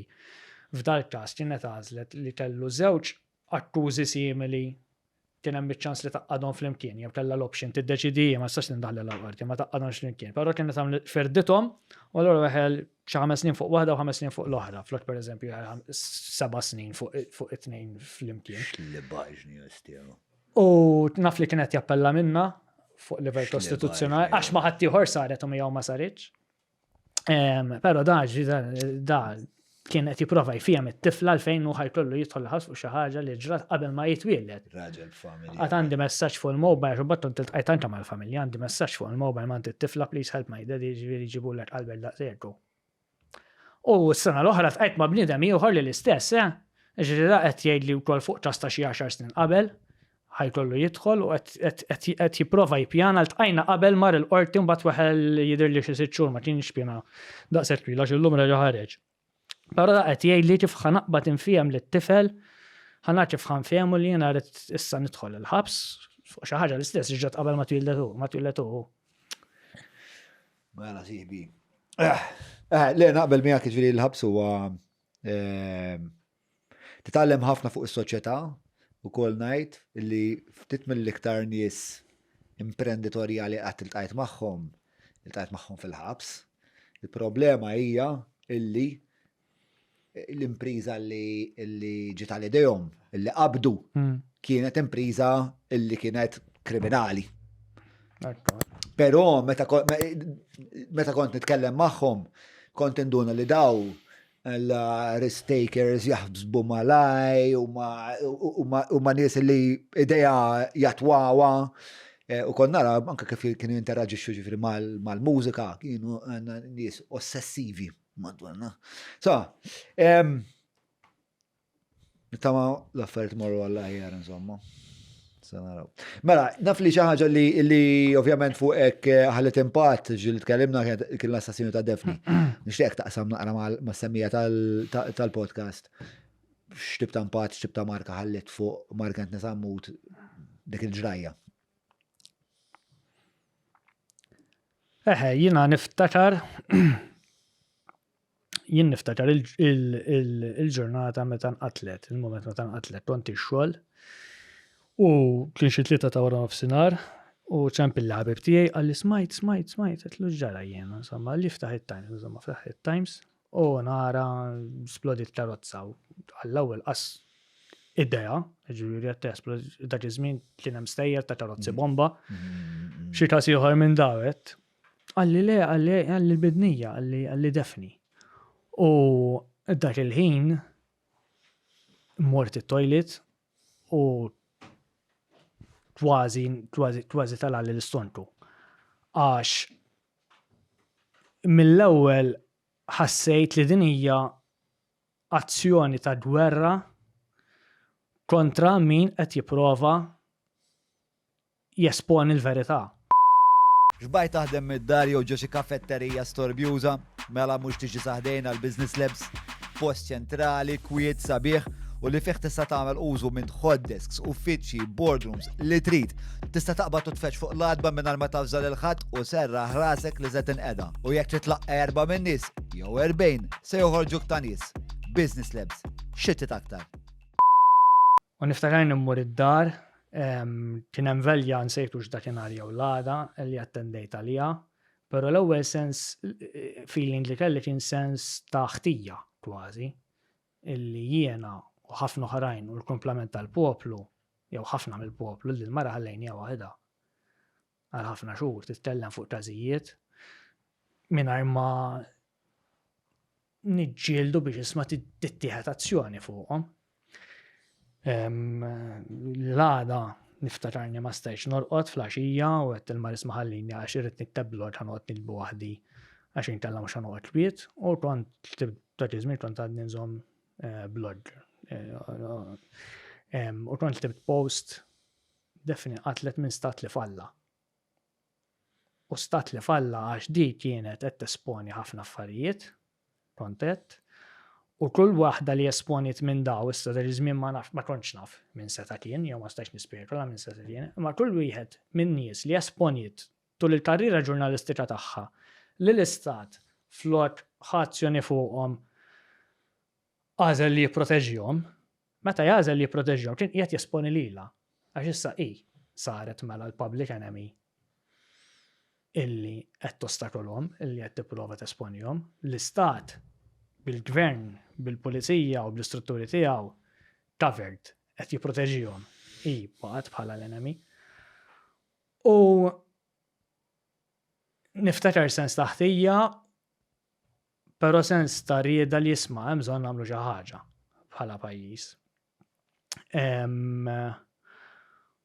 U eventwalment meta mbagħad anka bdejt nattendi mill-ewwel daw il-velli li kienu bdew isiru ta' kull xahar. Fil-bidu ma kienux popolari, kienu jkun hemm ftit nies. Però ħassejt li ma jistax ikun li xi ħaġa bħal din dan il-pajjiż jinjora u ma jagħtix każa u qisu xejn mhu xejn bħal ħafna affarijiet oħra li konna smajna bihom illi kollox xejn mhu xejn baqa' għaddej. Il-weġa l-kbira hija illi ma tallimniex minna dit l-esperjenza. Jiġifieri wieħed kien jistenna li wara li l-pajjiż immiss il-qiegħ biqtil bħal dak jibta jipprova jagħmel xi ħaġa biex xi ħaġa bħal dik ma tirrepetix ruħha, minflok il-ħatfa fuq l-istituzzjonijiet tal-istat kibret u dan li qed isir dal-aħħar ikompli jikkonferma da, jiġifieri il-fatt li dak li ġie rakkomandat anke mill-inkjesta l-Partit Nazzjonalista proponih darbtejn fil-Parlament bi Private Members Bill u l-Gvern kull darba jivvota kontrih. Il-fatt li vvota anke kontra il-protezzjoni anti-slep li ridna nagħtu l-ġurnalisti fuq livell lokali. Il-fatt li vvota kontra l-unexplained wealth orders. Jurit li ma jridx il-mod kif qiegħed jaġixxi issa anke bl-akkolti tiegħu biex jintimida u jattakka ċertu nies. ċertu nies li jkunu qegħdin jieħdu stand kontra l-gvern. Nies bħal Roberta Collina, nies bħal Jason Azzoppardi, l-attakki li jsiru fuqhom, l-intimidazzjoni li ssir fuqhom.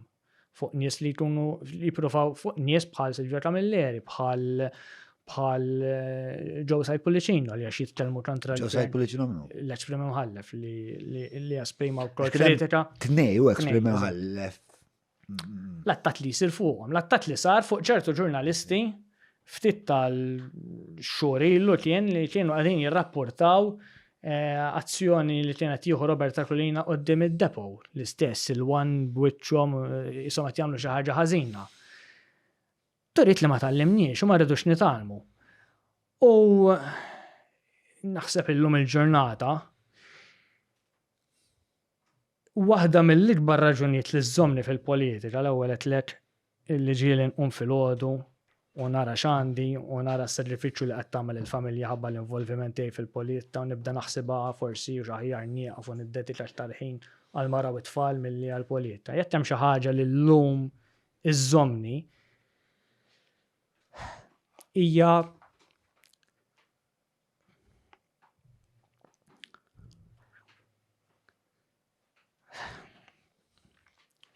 l-esperjenza tal-qtil ta' Defni, ġifieri.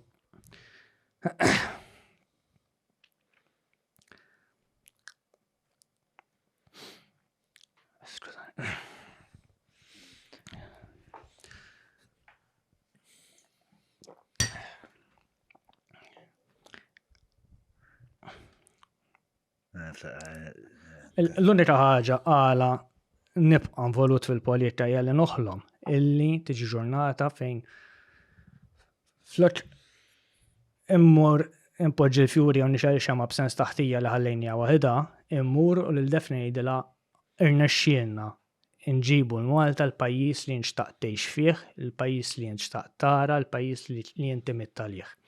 U l-ħolma li xi darba tiġi dik il-ġurnata hija l-unika raġuni naħseb illum li żżomm nibqa' għaddej fil-politika.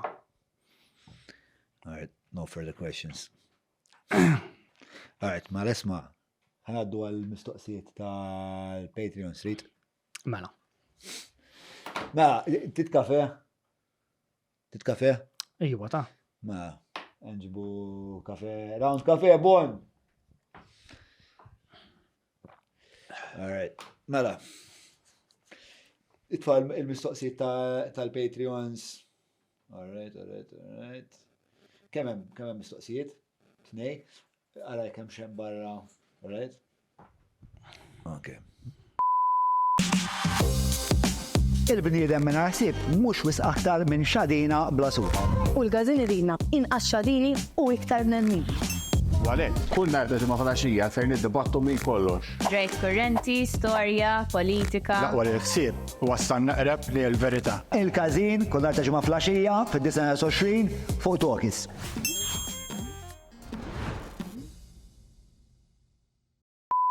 Jgħam inventarju ta' t-teżor, kien hemm dil-tamra b'dal-karċijiet u pissidi uffet li jintużaw għal-festa hekk. U sabu dal-pissidi żgħir, speċi għat jagħmlu l-inventarju, u mill-bol tiegħu għax persi kien tal-fidda kien isir l-bol minn l-Arġentieri u minn xi ħadd.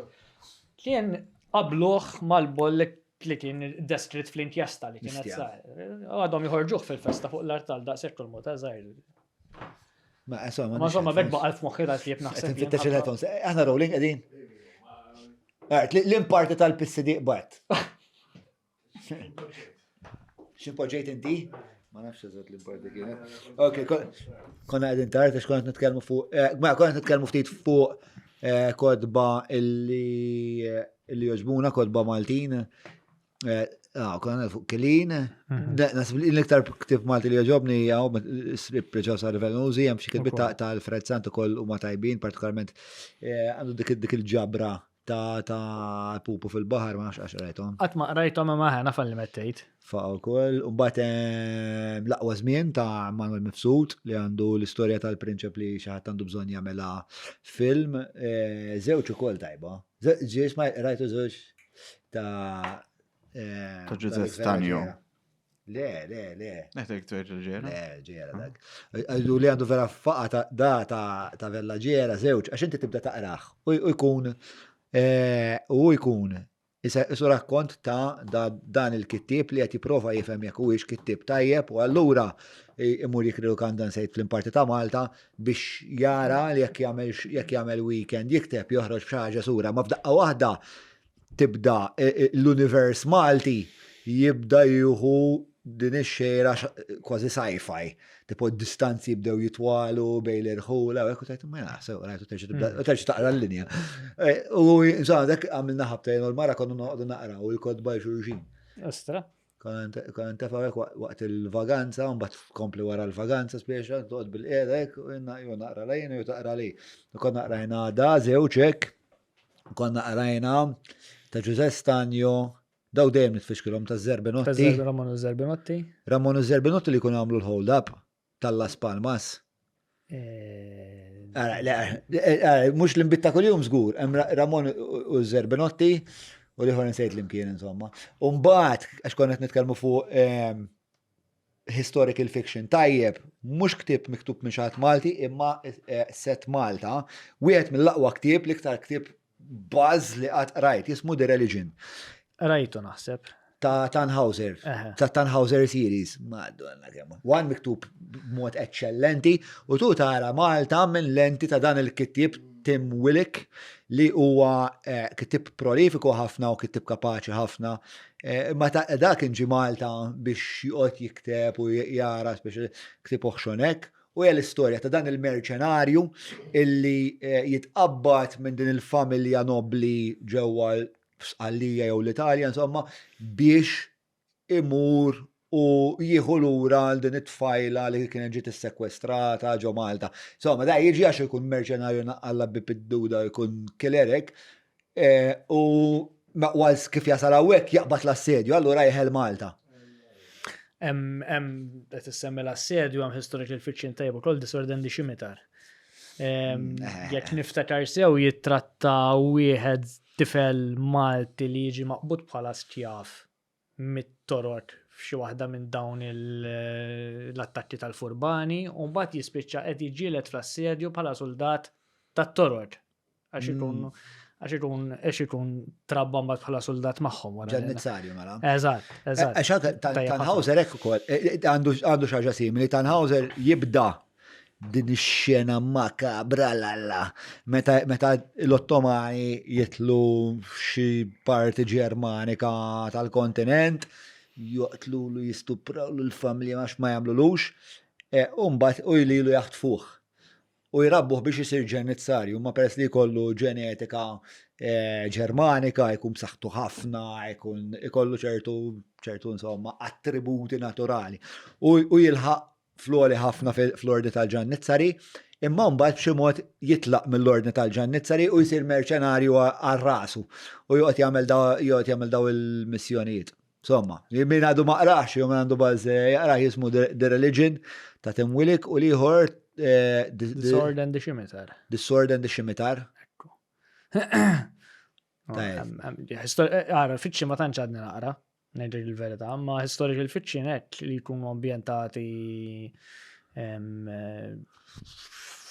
f'realtà jew f'epoka u mibnija ma' storja li tkun ġaf l-istorja jogħġbuni. Hemm triloġija ta' Ken Follett tajba ħafna wkoll bħalissa mrid niftakar l-isem madwar katedral fl-Ingilterra fi żmien il-Medjuevu hekk. Bil-Malti niftakar l-Afrit ta' Kilin ukoll. Mibni madwar storja tas-serq tal-pissidi ta' Bir Miftuħ fi żmien il-kavallieri, ovvjament Bir Miftuħ il-Rudi għandi dik ir-rabta magħha, allura niftakar meta qrajtu jew għax kien il-location fejn qed tiġri għal post fejn qed noqgħod. Tajjeb, u nsertaw wkoll żmien fejn dan il-pissidi kien instab ġordudja. Il-pissidi konta tispjega l-istorja titratta minn Bir Miftuħ 16 nsejt is-sena eżatt imma fi żmien il-kavallieri kien instara dan il-pissidi blosti konsagrati mit-tabernatlu mill-ġol kappella ta' Bir Miftuħ wara ftit ġranet kien instab il-pissidi vojt fil-konfessjonarju tal-Knisja ta' San Ġarbu l-Belt mingħajr l-ostji fih. U kienet saret inkjesta mill-Inkwiżitur u l-Rammastru dak-iż-żmien. Kienet ta' tħjel li għaw l-ewwel traċċ ta' satanizmu f'Malta biex jinstarqu l-osti konsagrati, spieċi da' ma serquħx għal-fidda tal-pissidi ma serqu għall-osti. U l-ktieb mibni madwar dell-istorja, spieċi, il-fiction u bat ta' l-istorja tal-kavallier u d-tfajla mill-Rudja, eccetera. Ma vera l-tib tajjeb ta' Kilin li. Kilin, kont qed ngħidilhom fil-break, Kilin huwa l-ewwel persuna li qal li jinsen kun kittib tajjeb, kont fil-nasif ma nafx form 2, form 3 xaġek, kont infalli kull eżami li kelli, imma ġi l-iskola kien u kien jagħtina speech u jispjegala speċjal proċess ta' kif kiteb il-ktieb li jien suppost kelli naqra qatt ma qrajt. Imma ma li rajtu jitkellem speċ ta' faqda r-raġel, ġobni mal-ewwel kellu ċertu karizma, kellu ċertu perspettiva li kienet differenti minn ħafna fart li kont rajt dak iż-żmien l-iskola u beda jsaqsina mistoqsijiet fuq x'naħsbu fuq il-kitba kif għandek tikteb u jien li kont l-iktar student mhux l-iktar ma wieħed mill-iktar student li kont naqan mill-akkademja mit-traġitt akademiku bdejt insibni b'mod istintiv nolli idea u ngħidlu dik l-aħjar tagħmel hekk u hekk jekk trid l-istorja tkun hekk u hekk. U dar fuq għalli inti naħseb kittib tajjeb. Dak iż-żmien qas konna fejn l-pocket. Ara fit-talent imma mill-ewwel. Ej. Talent. Naħseb ma nafx eżatt il-ħila tiegħi x'inhi eżatt għadni naħseb communications naħseb natural communicator. Mela, issa ħanaddu mhux għall-patruni, le ismani. Daq tal-patruni. Ġibni xi dokumenti. Spjegana waħda dak id-dokumenti x'inhuma. Mela. Is-sena l-oħra f'April 28 ta' April, mhux tas-sena l-oħra, issa 2025, ta' 2023, kważi sentejn ilu, Jiena kont ġejt ikkuntattjat minn xi ħadd mill-avukati ta' xi ħadd li rid jgħaddi ċertu informazzjoni relatata mal-vitals, mal-inkjesta dwar il-vitals. U jiena kienet waslet għandi numru ta' dokumenti, inkluż agreements li kienu konfidenzjali, inkluż emails u chats li kienu jidħlu fihom avukati, l-lum hemm imrasqin il-qorti, nismi ċivil, li kienu jitfaw daqsxejn tardaw fuq x'kienet jiġri madwar l-istorja tal-kuntratt fraudolenti tal-vitals u mbagħad il-qalba għal Stewart, illi wkoll il-qorti determinat li kien hemm frodi fiha. U dak iż-żmien kont għamilt rikors il-qorti fit-18 ta' Mejju flimkien mal-kap Bernard Rek, flimkien ma' Idrin Dalija, permezz tal-avukati Joe Giglio u Tero Lacolina, fejn jiena tlabt illi nixed fl-inkjesta u nwassal dil-informazzjoni lill-maġistrat. Eventualment il-maġistrat kienet bagħtet għalija fil-31 ta' Mejju. Kienu 14 il-ġurnata milli naf li dawn l-affarijiet qegħdin għandi. Illi issa jiena esposta x'għamel dan ir-records, ġifieri kulħadd jaf li qegħdin għandi, illi kien żmien kemm xejn tens. Niftakar kelli parir biex kemm jista' jkun ma mmurx postijiet waħdi, kelli żewġ teħbieb li kont ninfurmhom fejn kun jew fejn ħankun sejjer. Tgħid nieħu daqsxejn precautions. Eventwalment il-maġistrat samatni u jiena ħadd dawn id-dokumenti li jissemmew fl-inkjesta. Ġifieri wieħed jaqra l-inkjesta li mbagħad kienet ġiet li abbażi tagħha issa proċeduri għaddejjin fil-qorti kontra numru kbir ta' nies, inkluż l-ex-Prim Ministru Joseph Muscat, inkluż Teach Kembri, inkluż Edward Chitluna, Chris Fern, Nismi ċivil, ħafna avukati. U n-nies li kien hemm wara Vitals wara Stewart. U jiena kont preżentaj dawn id-dokumenti u l-inkjesta semmihom. U ħanaqbad wieħed partikolari għax l-inkjesta semmih li dawa sal-għanda permezz tiegħi. Ġifieri dan il-maġistrat ma kellix fl-indaġni tagħha ma kienx ir-riżultat kien wasal meta jiena kont propju ħadtu f'din l-inkjesta. U da kien il-Confidential Settlement Agreement and Mutual Release illi kien ġie firmat bejn rappreżentanti tal-Vitals u rappreżentanti ta' Stewart li ħadu l-concession wara. Da kien hemm spjega deskrizzjoni tiegħu mid-Times naħseb xi 3 teħdut ilu issa. Xi tratta dan l-agreement, x'kien dan l-agreement. Meta saret il-qalba mill-Vitals għal Stewart,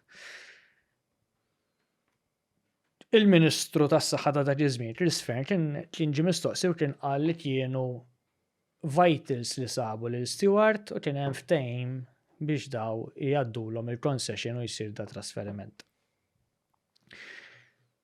U taw xifmu li di kollha qed issir qisu biqbil bejniethom dawn iż-żewġ entitajiet, il-Gvern anzi kuntent biha għax issa Stewart they are the real deal kien qal.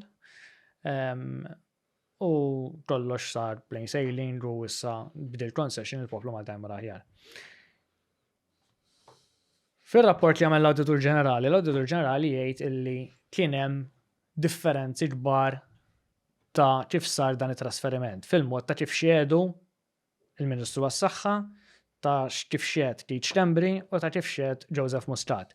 Min qallu li kienu Vitals li sabu lil Stewart, min qallu li kien il-Gvern Malti li avviċina lil Stewart u talabhom jieħdu over il-concession, ma kienx hemm, ma kienux jaqblu fix-xhieda li taw.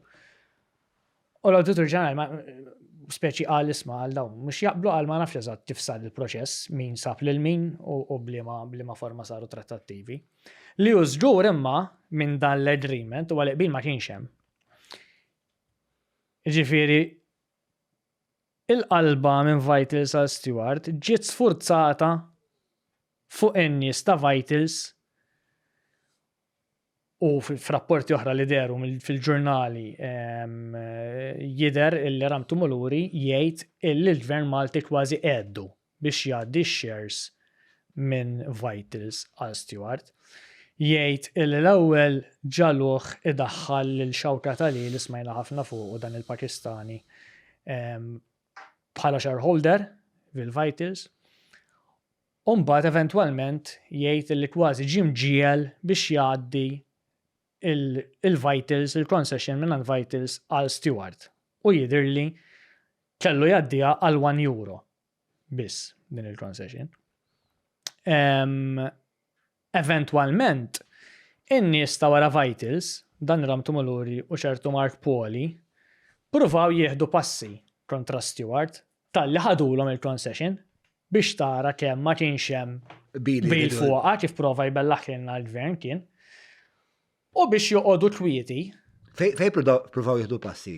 Fil-Rati, l-Amerika.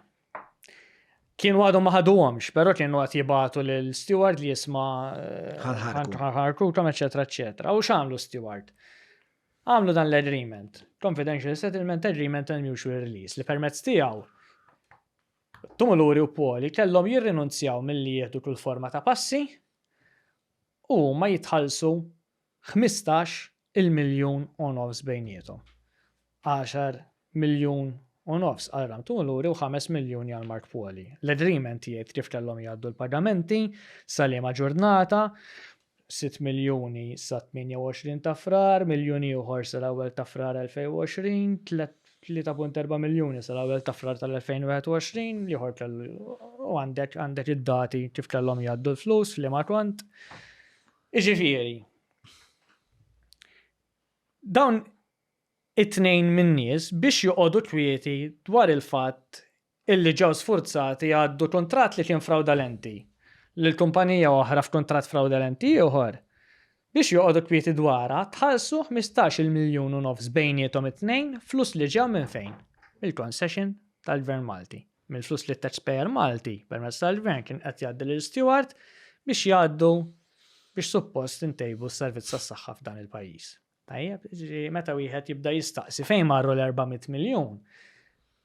Hawnhekk kienu timorru l-400, 15 miljun minn marru għandhom it-tnejn nies. F'dan l-agreement biss sewwa biex ma nsammux flus oħra li kienu għaddejjin.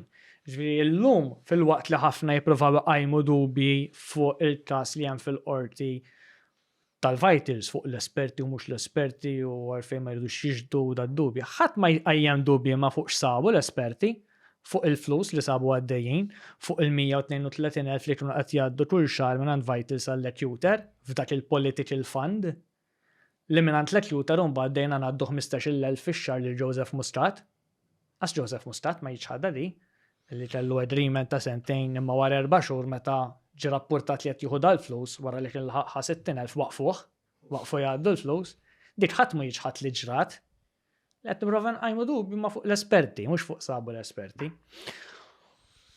U għalhekk anke meta tara x'qed jiġri fil-qorti u x'qed jiġri barra l-qorti bl-attakki li qed isiru mill-Partit Laburista, mill-medja tiegħu, mill-akkolti tiegħu fil-blogs biex nippruvaw imbeżżaw lill-esperti milli jiġdu biex nippruvaw nimminaw il-każ ta' prosekuzzjoni li qed isir f'dan il-każ. Kenna saħansitra kenna il-fatt ċottanti għalija li l-Prim Ministru jqum fil-Parlament meta kienet jippreżenta meta kienet tiġi diskussa propju din l-abbozz ta' liġi 125 dwar l-inkjesti maġisterjali u jiddikjara li qiegħed irassaq dal-abbozz għax jaħasra hemm nies innoċenti l-qorti u jsemmihom bisimhom. Jiġifieri għandna nies fil-qorti li għadhom qed jitressqu. L-qorti qed trid tiddeċiedi u mhix innoċenti jew le. U l-Prim Ministru jqum fil-Parlament jiddikjara li dawn in-nies huma innoċenti. Normalment jiena dejjem nismagħhom jgħidu illi jisma' fuq dal-każ mhux ħan kommenta x'għadu subġudice ma rridx nippreġudika l-każ fil-qorti.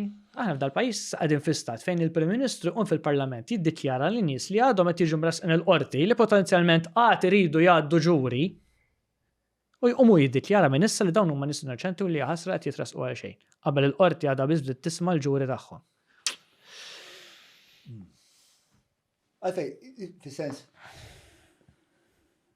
l-inċentiv biex u jagħmel din il-ħaġa ġej mill-fatt illi li hu għandu bżonn f'dan il-punt jinseċ narrattiva illi l-inkjesti maġisterjali huma għodda ta' persekuzzjoni u tuża daw l-ismijiet bħala elenku ta' martri għal dawn it-tip ta' inkjesti maġisterjali u daw id-dubi kollha li jintefaw fuq l-istorja Vitals bħalissa da Harbinson li ħarb 11 miljun, eċetera, eċetera.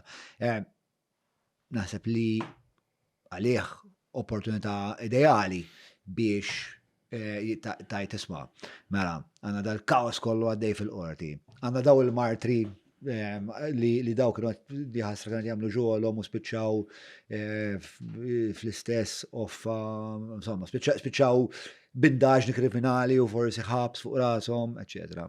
Mhux aħjar neħħu għal il-biċċa xogħol tal-inkjesta maġisterjali għax ara kemm qed taqla trabil u kemm qed tagħmel vittmi li ma innoċenti. Ikollu raġun li qed tagħmel vittmi innoċenti kieku kellna xi numru ta' każi ta' nies li tresqu l-qorti ħabba mir-riżultat ta' xi inkjesta maġisterjali mibdija minn ċittadin u l-qorti sabet li dawn tresqu b'mod innoċenti. Sissa ma kien hemmx laqqas tas wieħed. Wieħed fejn saret inkjesta maġisterjali mibdija mill-ċittadin. U l-inkjesta sabet, anzi sissa f'kollha l-inkjesta sabet li jisma' vera daw għandhom jitresqu.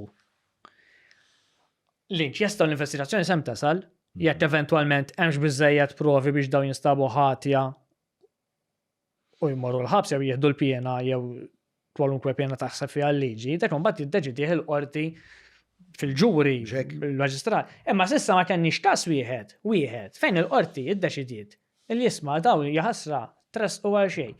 L-unika każ li niftakar jien illi politiku ġie persegwitat b'dan il-mod u nstab li kien innoċenti, anzi l-qorti qalet laqqas biss ċella titressaq, kienet Giovanna De Bono. L-unika każ meta ġie akkużat ir-raġel tagħha. Kien l-unika każ fejn tuża l-Whistleblower Act Malta u l-qorti f'dak il-każ qalet di laqqas biss kellha titressa waqta min kien l-avukat tal-whistleblower f'dak il-każ. Robert Abela. Ġifri l-unika politiku illi ippersegwita politiku ieħor u għaddih minn dal-martirju.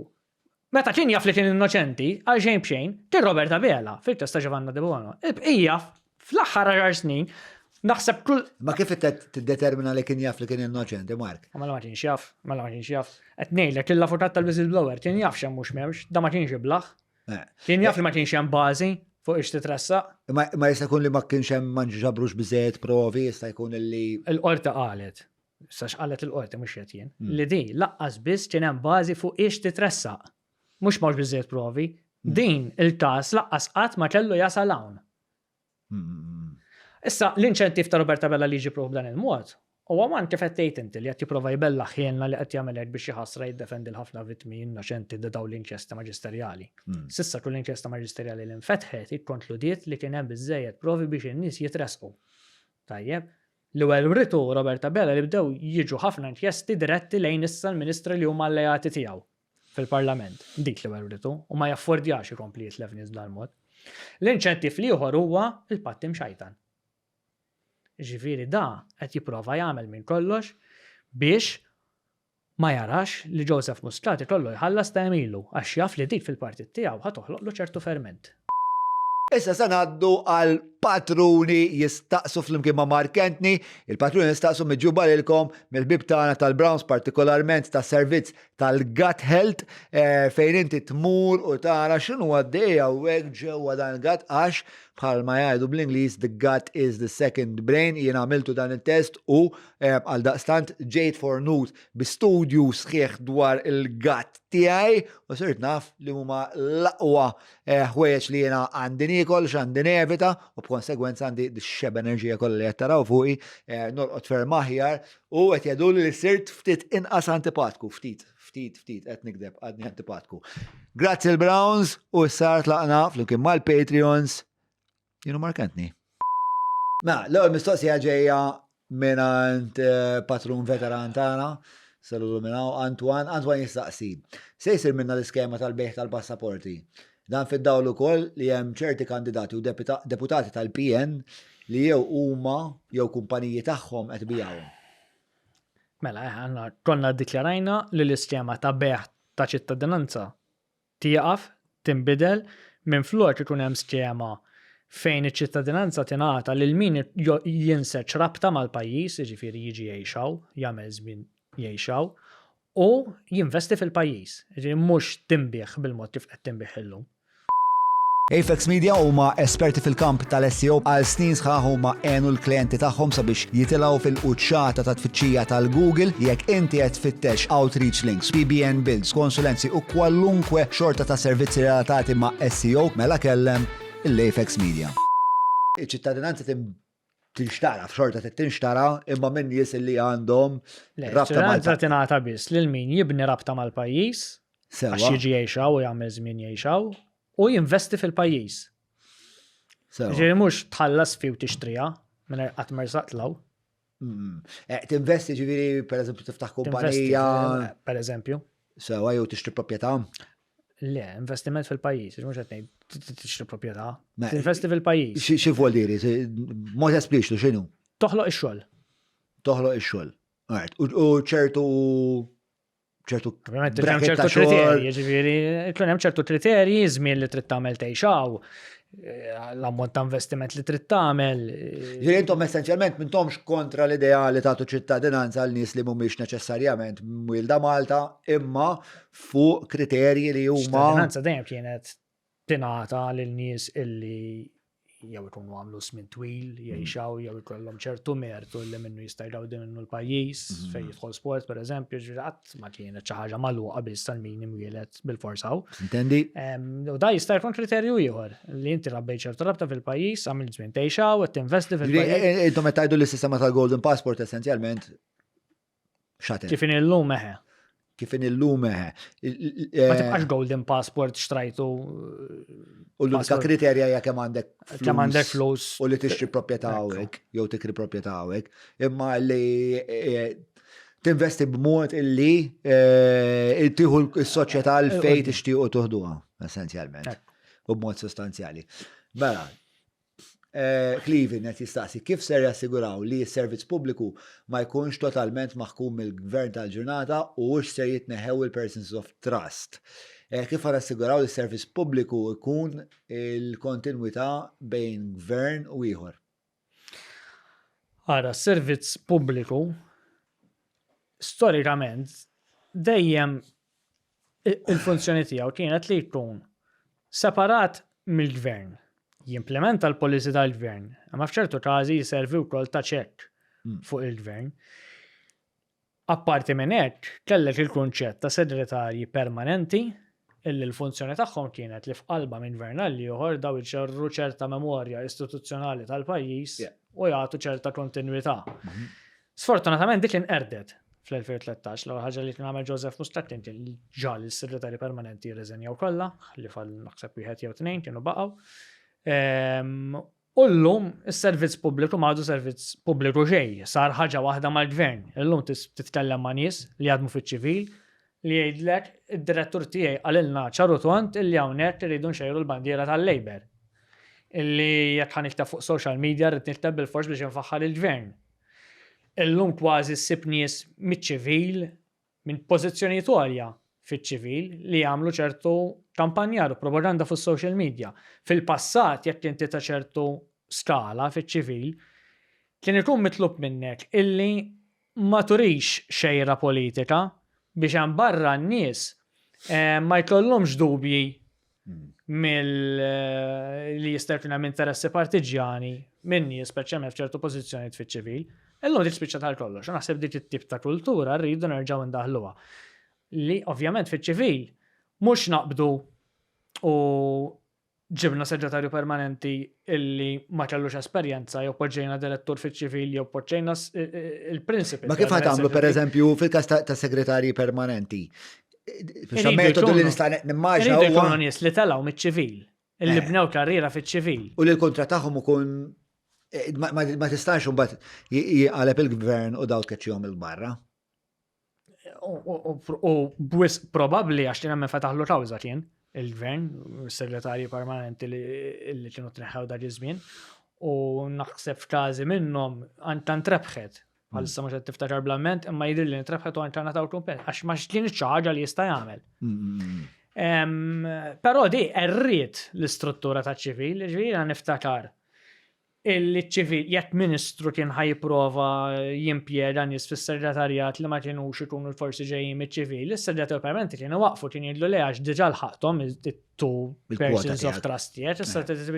Illum tiġri illum għandna segretarju permanenti illi jiffirma impjieg ta' konsulenza lil mara tal-Ministru illi ma kienx qiegħda tagħmlu. Ġifieri llum dik iċ-ċekk fuq il-Ministru mis-segretarji permanenti spiċċa tal-kollox. U spiċċa tal-kollox, mhux biss għax il-gvern hekk irid.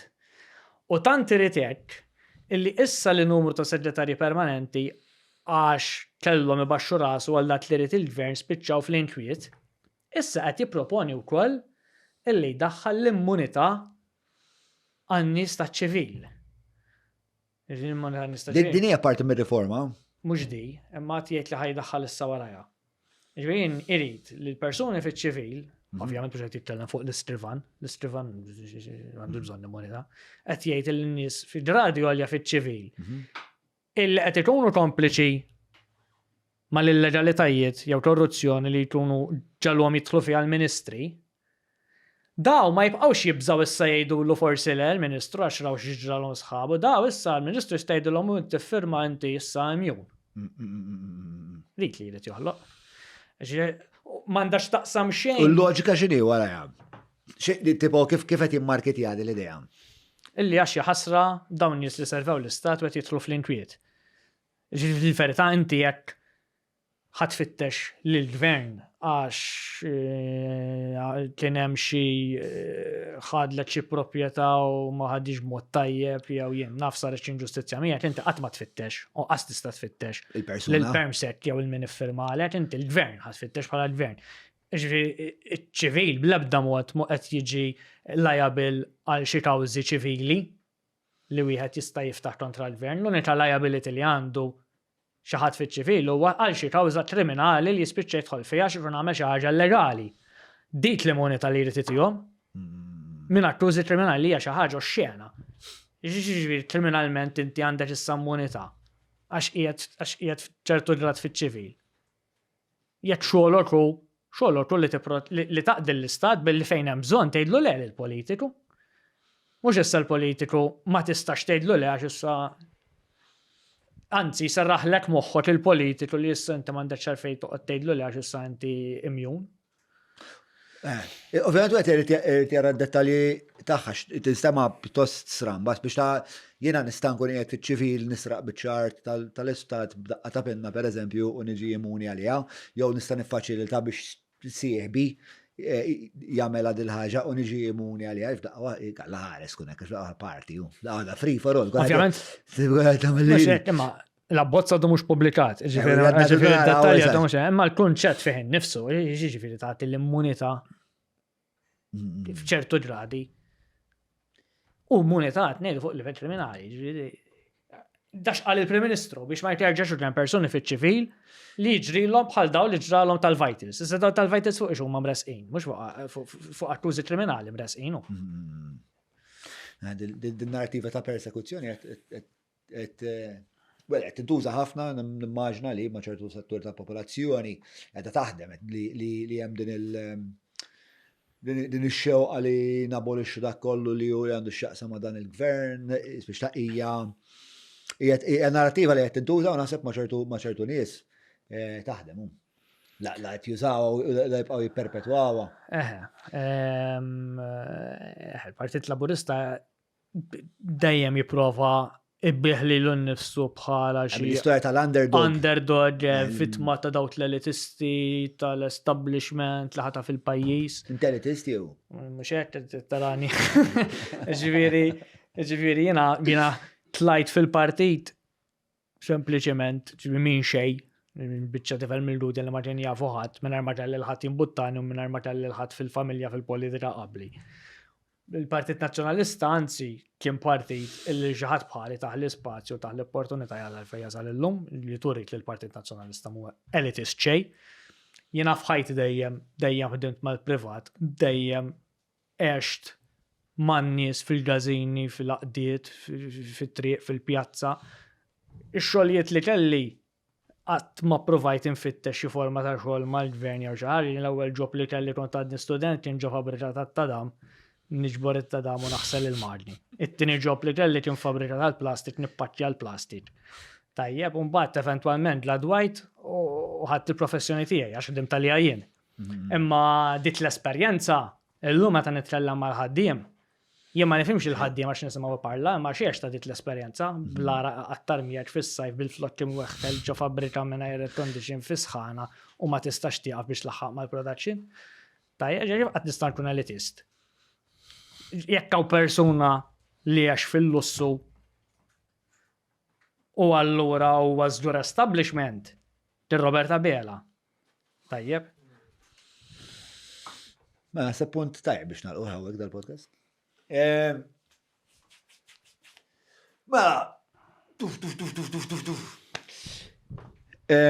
Mark, tixtieq xi ħaġa qabel ma nagħlqu? Jiena nixtieq nistieden il-min qed isegwina biex ma jafx jemmen f'pajjiżna.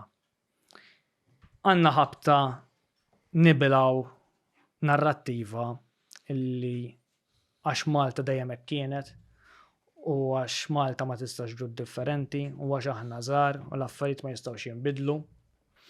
Għandna ħabta wkoll nfittxu għal soluzzjonijiet il-barra minna u għax l-Unjoni Ewropea mista tagħmel xi ħaġa u għax mista twaqqaf lill-gvern u għax mista tieħu azzjoni. Is-soluzzjoni rridu nkunu aħna. Għandna il-politika li għandna it-tip ta' gvern li għandna għax qed jażlu l-poplu Malti, għax qed nażluh jiena u int.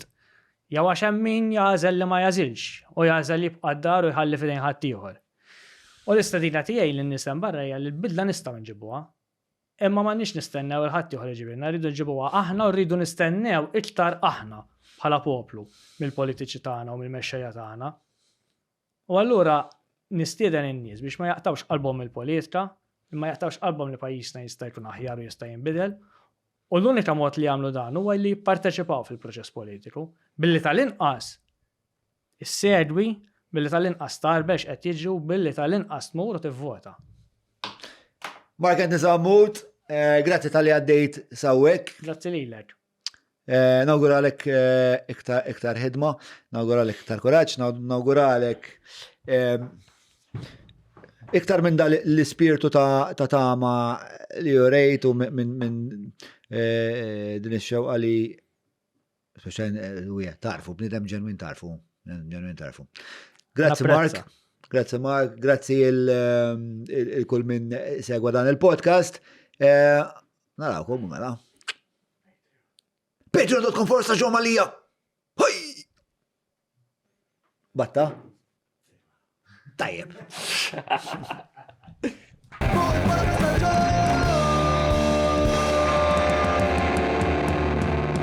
Mela, tlaqna?